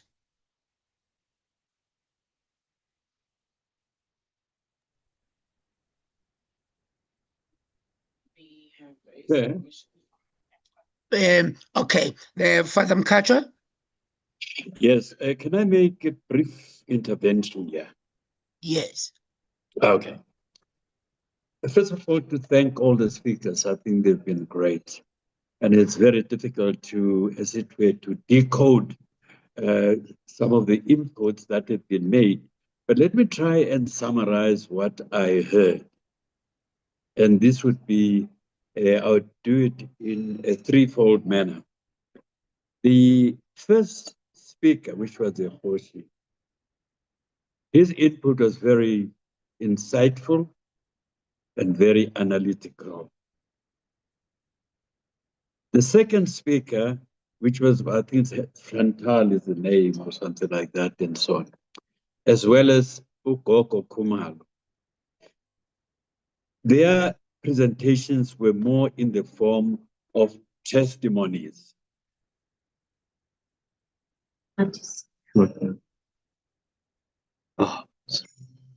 Yes, they were more in the form of testimonies. And therefore, all these inputs complemented each other exceptionally well, for which we are grateful. Let me get back then to what Khoisan said, and just to highlight some of the salient points that he made. One was the issue of access to the land, for reasons that he elaborated on, and I'm not going to do that. Secondly, the role of the Constitution, and a Constitution that obviously is very much based on Roman Dutch law, and there's probably not very much to do with Africa's philosophy and vision. But it's a constitution that we have already democratically accepted as a nation. I belong to an organization called We the People, and our main focus is not only to popularize, to ensure that people understand and appreciate the Constitution, but it's also to do a critique of how this Constitution has impacted on society, especially since 1994. and how to respond to some of the voices. There's quite a good number of voices, and I think Khoisan here was one of them, who actually said we need to revisit the Constitution, because obviously there are now elements of it that are proving to be extremely problematic, especially for the vast majority of ordinary people. And there is scope for that. And as I said right from the beginning, that the beauty about any constitution is that you can amend it when it becomes very clear that it's no longer achieving your original intentions. He also referred to the question of economic power and dominance. And it is common cause that that only 7 or 8% of the population, they are still the dominant control of the economy. And land just being one of them, that over 350 or 60 years now, they've actually maintained a grip on the land, with the result, therefore, the majority of the people are probably more almost like tenants in their own land and so on. And that has huge socio-economic and cultural implications. I think that's what I heard from from that input. I'm trying to be as brief as possible. Now, linked to that, I would also like to point out that, in my opinion, what we have here is a systemic problem. Systematic, yes, but systemic. And this translates in the manner in which the heritage, again, continues to be very much dominated by the same 7-8% of the population. And that, therefore, logically impacts, almost determines the behavior of people, even the social behavior, the belief systems of the people, the education system of the people, the control of the economy, and so on. So, as Gramsci would put it, when he speaks about, how does he put it now? Gramsci speaks about hegemony, and I'm sure those of you are acquainted with the Antonio Gramsci's philosophy will know what the implications of that are. So what we have heard in the testimonies and in the other inputs as real concerns and challenges, in the final analysis, they are part of this one dominant factor, that is the systemic dominance of a particular culture or system. The rest are just examples of that.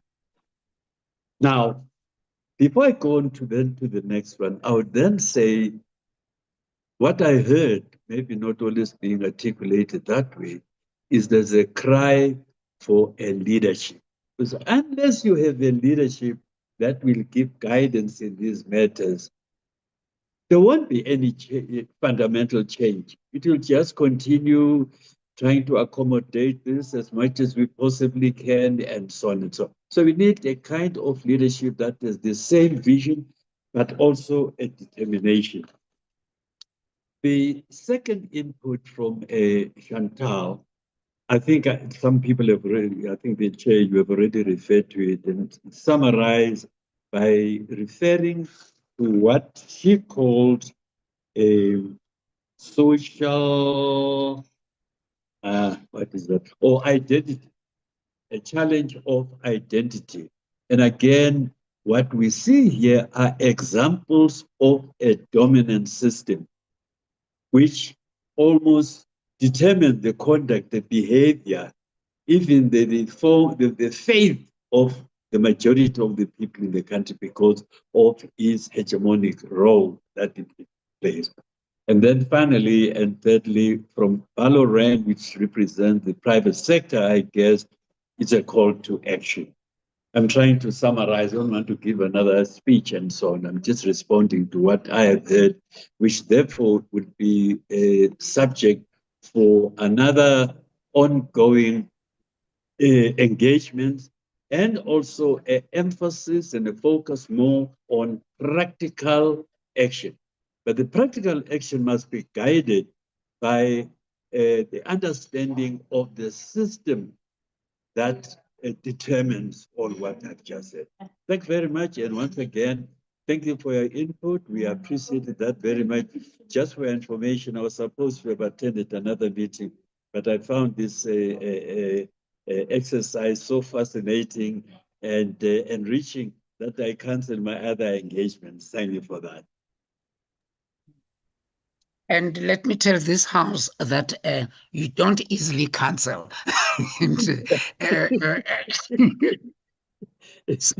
Colleagues and fellow South Africans, I think Father Mkhatshwa has given us a very comprehensive, kind of key points that must then determine our action.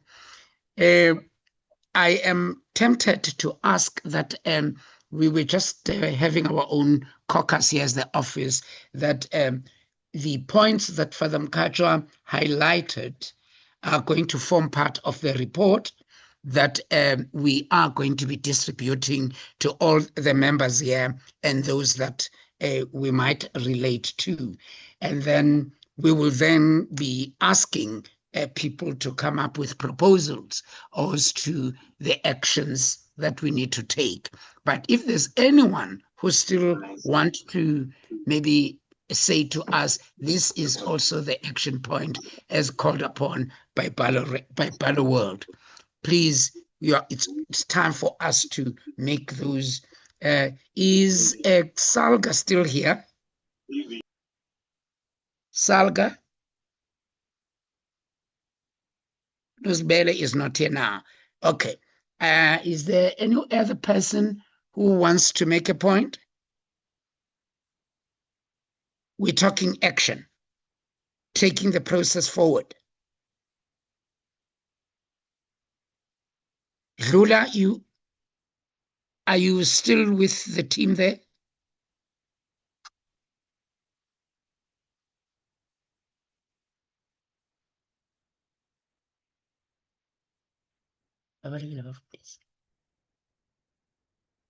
Okay. I've also taken note, Father Mkhatshwa, that there is also Inkosi Mkhatshwa that is part of the people that are sitting in. So maybe you should have, we should ask Khosi Sekhulu to let you guys meet. There must be a father and Inkos leading the process. I've taken note of that. Colleagues, may I then say, was you want to give the way forward, what we're going to do after this? Sure. Thank you, CEO. I see we do have a submission from Ayanda Asingaba, which I think I can read for everyone. He submitted a document that reads as follows. If we are to speak frankly, the last 30 years has seen a rapid decline in morals across our nation. Sadly, despite numerous platforms, panel discussions, roundtables, commissions, and national dialogues, very little has changed. Too often, these have become one-off events with no lasting impact. We find ourselves in a cycle of endless talk, but no meaningful action, while the moral fiber of our society continues to unravel. It is commendable to emphasize the protection of women and children, but we cannot ignore the role and inclusion of men. A society cannot hope to solve problems that affect everyone, while selectively protecting some groups and neglecting others. Until men, women, and children are equally part of the conversation and the solution, progress will remain out of reach. Laws and programs that favor one group while overlooking others create an imbalance and hinder lasting change. What is urgently needed as actionable, consistent, and sustainable programs. What is urgently needed, sorry about that. What is urgently needed are actionable, consistent, and sustainable programs. These must extend across every sphere of life, including churches, schools, universities, corporate sector, government, traditional leadership, urban and rural communities. Also included are sports and entertainment. However, people gather. There must be platforms for positive, wherever, sorry, I think there was a typo there. What I think was meant is wherever people gather, there must be platforms for positive engagement. And it continues to read that real transformation begins within the family. When balance, stability, respect, honor, love, and kindness are restored in our homes, we take a significant step towards addressing the broader societal crisis. But as long as we focus disproportionately on empowering women while neglecting the needs of men, especially in areas like empowerment, employment, and opportunities, we will only deepen inequality. A society without opportunities for men risks falling into chaos and instability. As a way forward, Ayanda proposes the following: that we must put God first. We can only align ourselves with his design and reciprocate his love and uphold his principles. And we can gain a foundation to build a healthier, kinder, and a more stable society. And he continues to say, true morality is not man-made, but it comes from God himself. And Ayanda, thank you for sharing your submission with us.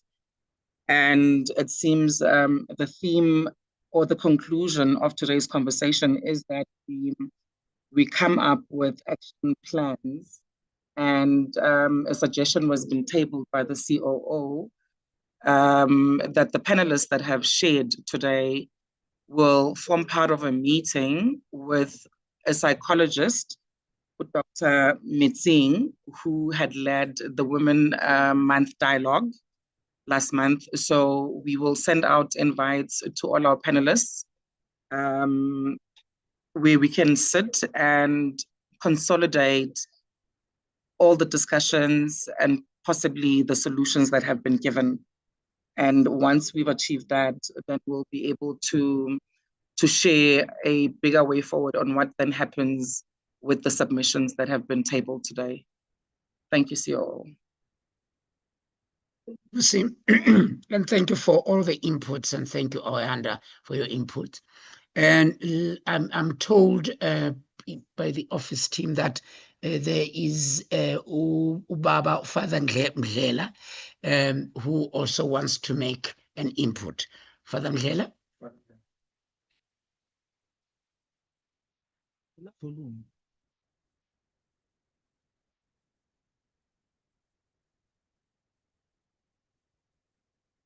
Can you speak up a bit, Father Mdlela?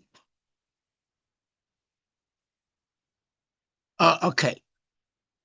We apologize because we were only able to capture Father Ubaba Mdlela through a phone in the office. So our IT support is trying to assist. Okay, can you go on back? Can you go on? Just to say that in 1955, there was that Congress of the People in Cape Town, and people tend to forget that. And a number of people from different races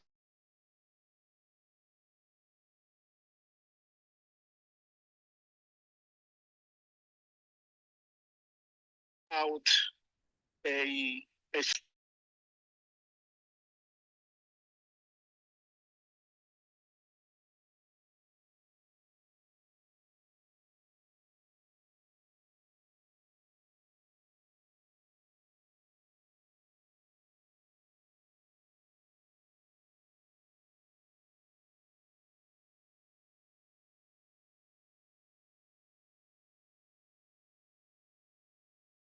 people have begun now to work in silos, work as little groups in little corners, And just to say that one would wish that we could have that sort of Congress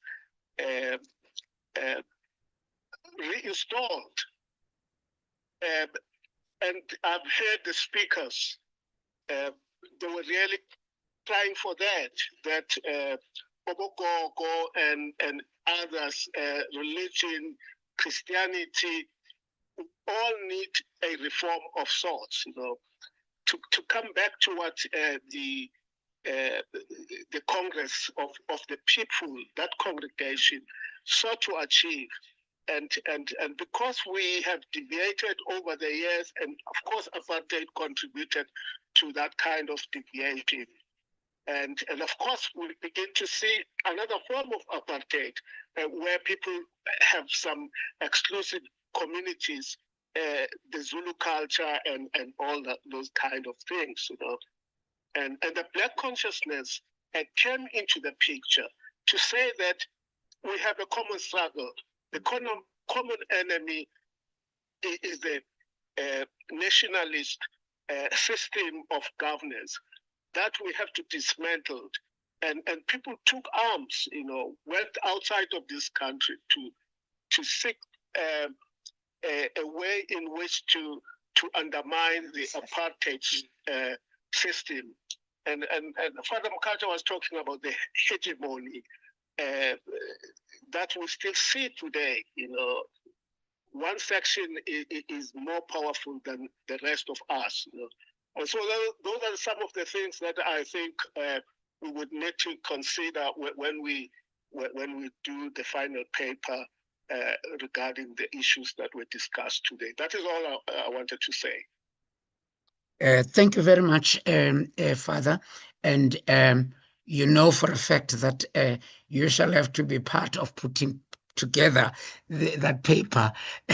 You know that we always invite you in to ask that you assist in that process as a writer.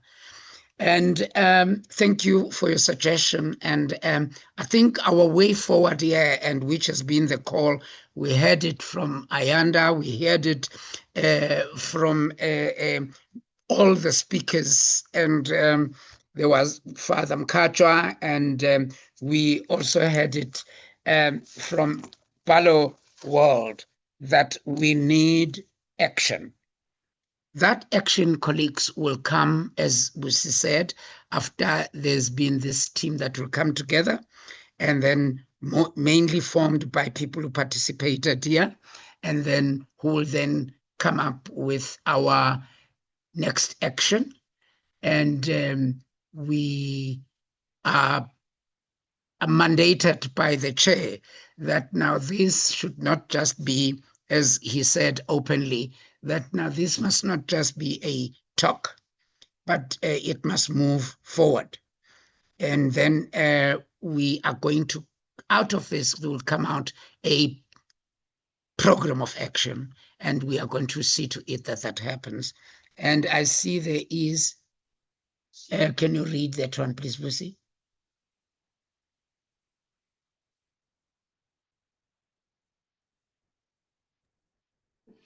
Sure, see. Submission from Tabiso Malimela, sorry about that. It reads as follows. Women are the original architects of life, designed with intuitive wisdom, emotional depth, and spiritual sensitivity that connects them directly to the source. Across cultures and centuries, women have been the nurturers, healers, and spiritual anchors of their communities. In ancient traditions, they served as priestesses, oracles, and shamans, bridging the divine and the earthly with grace and clarity. Yet, this inherent power has often been met with resistance. Patriarchal systems threaten the depth of feminine energy. threatened by the depth of feminine energy, thank you, Mpo, have historically demonized women, casting their strength as rebellion, their intuition as irrationality, and their leadership as defiance. This has led many women to shape themselves around male-centered expectations, suppressing their essence to fit into roles defined by submission rather than sovereignty. Yes,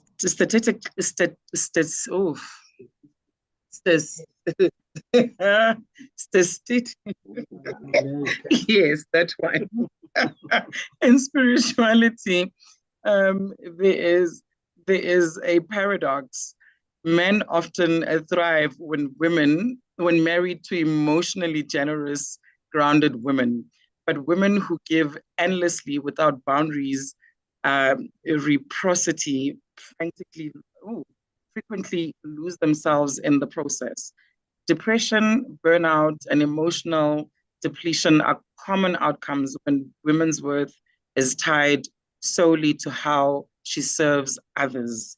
Shoo, Thabiso, that just rang such truth.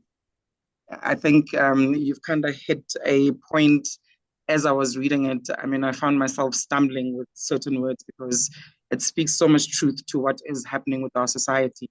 And also, I think there was submissions from everybody that spoke today in respect to the Moja Love narrative that has been driven.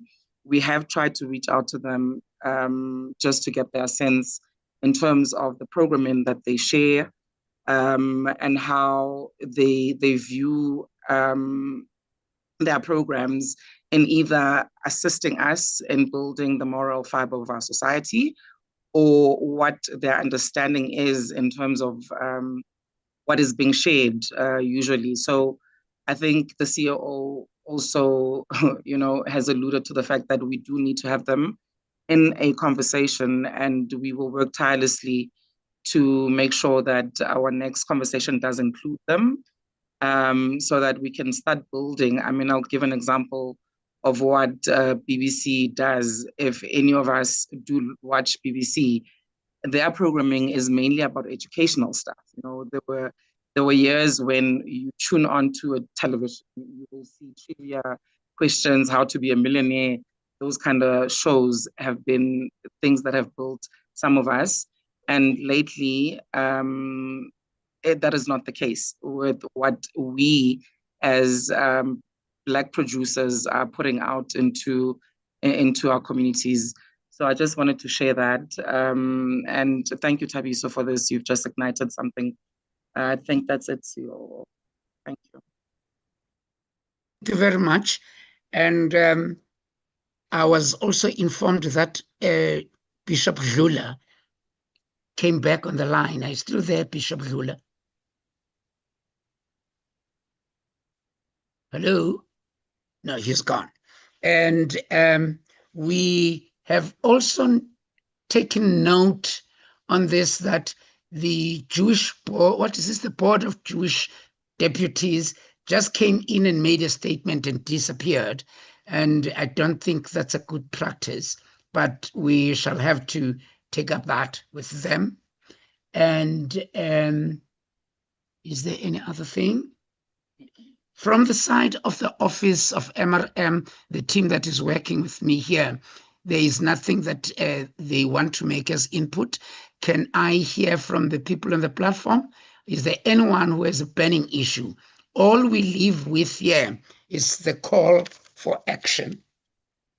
It's the call to action, and we are going to make that call, and we are going to action whatever came out here. And we have taken this point. And number two, the office shall sit and compile a report, and then from there it will be sent to you, and members of the panel will then, and other people who might want to make input, we're still going to get to them to redraft up some kind of a action plan moving forward. I see Chachu Siabulela has raised their hand. I think they want to give last input. Yeah, please go ahead and share your inputs. Thank you very much. Greetings to everyone in the name of Jesus Christ, my Savior. Amen.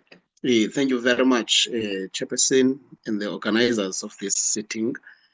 It's a very good sitting. I'm looking forward to the next sitting. And also, I want to acknowledge the speakers who have spoken ahead of me. As the church, we are fully agree. I have a problem with my video. I think it's the camera. I'm unable to open the video. If I can open the video, it will. There are other things that will appear. Let me do it. Okay. You see, you won't see me. You see, it can make selfie. Yeah. Yeah. I was saying,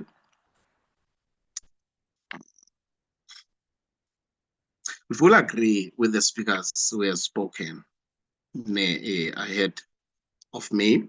We understand that life changes through technological advancements as we tend to be exposed into many things. For instance, in our days, we have TikTok. We used to have Facebook, but now it's TikTok that is popular. And people want to be popular by having many followers. Hence, we tend to lose ourselves in the process because we want to be seen as influencers. And we got paid for that, which is a good thing. Hence, you will find that we always want content wherever we are. For instance, instead of helping a person who is in an accident, we tend to take videos as with a mentality of I want to be the first person to post about it in the socials.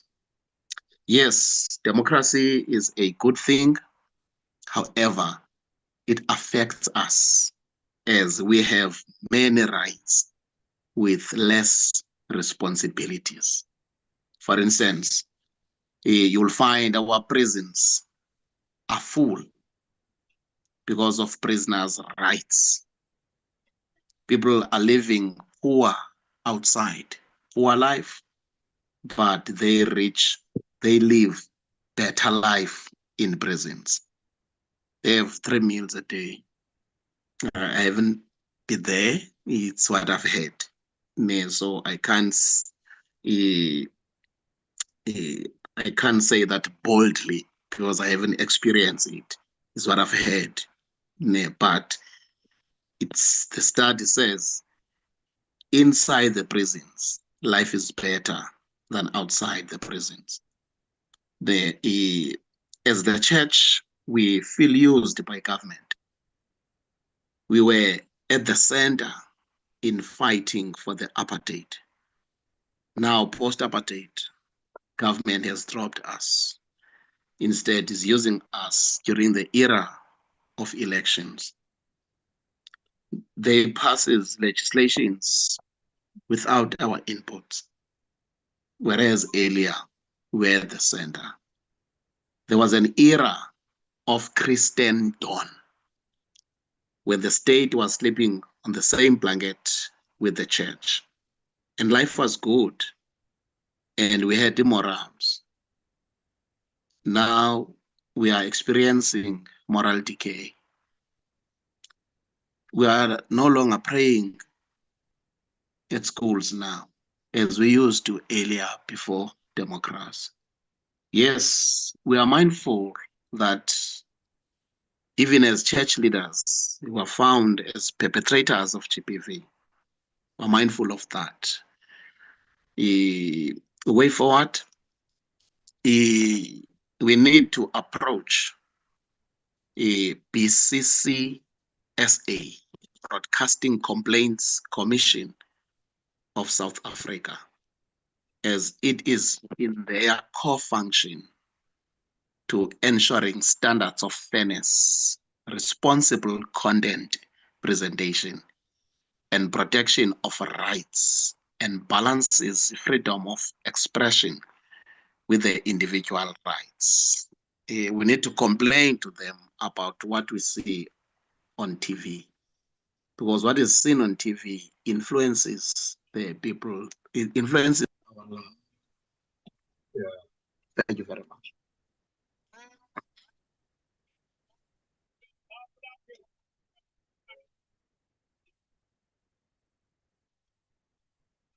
I'm closing.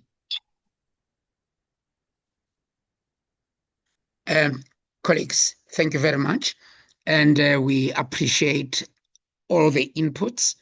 And I'm not too sure that according to my program here, we're supposed to ask Father Mkachwa to give the closing remarks, and I think he did, not unless he still has something to just say to people, and then so that we can close. Father Mkachwa, is there anything that you want to say?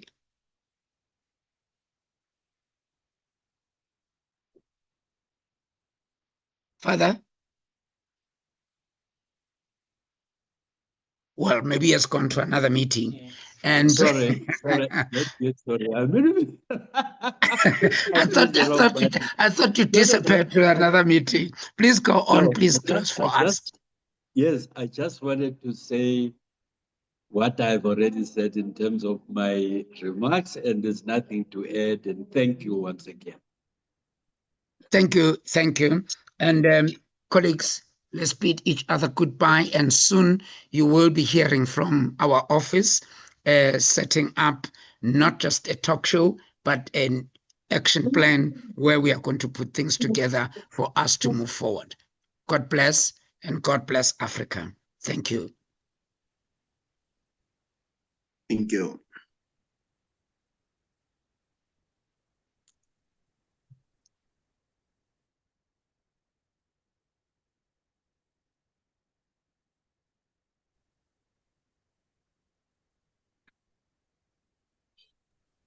Thank you. Bye-bye.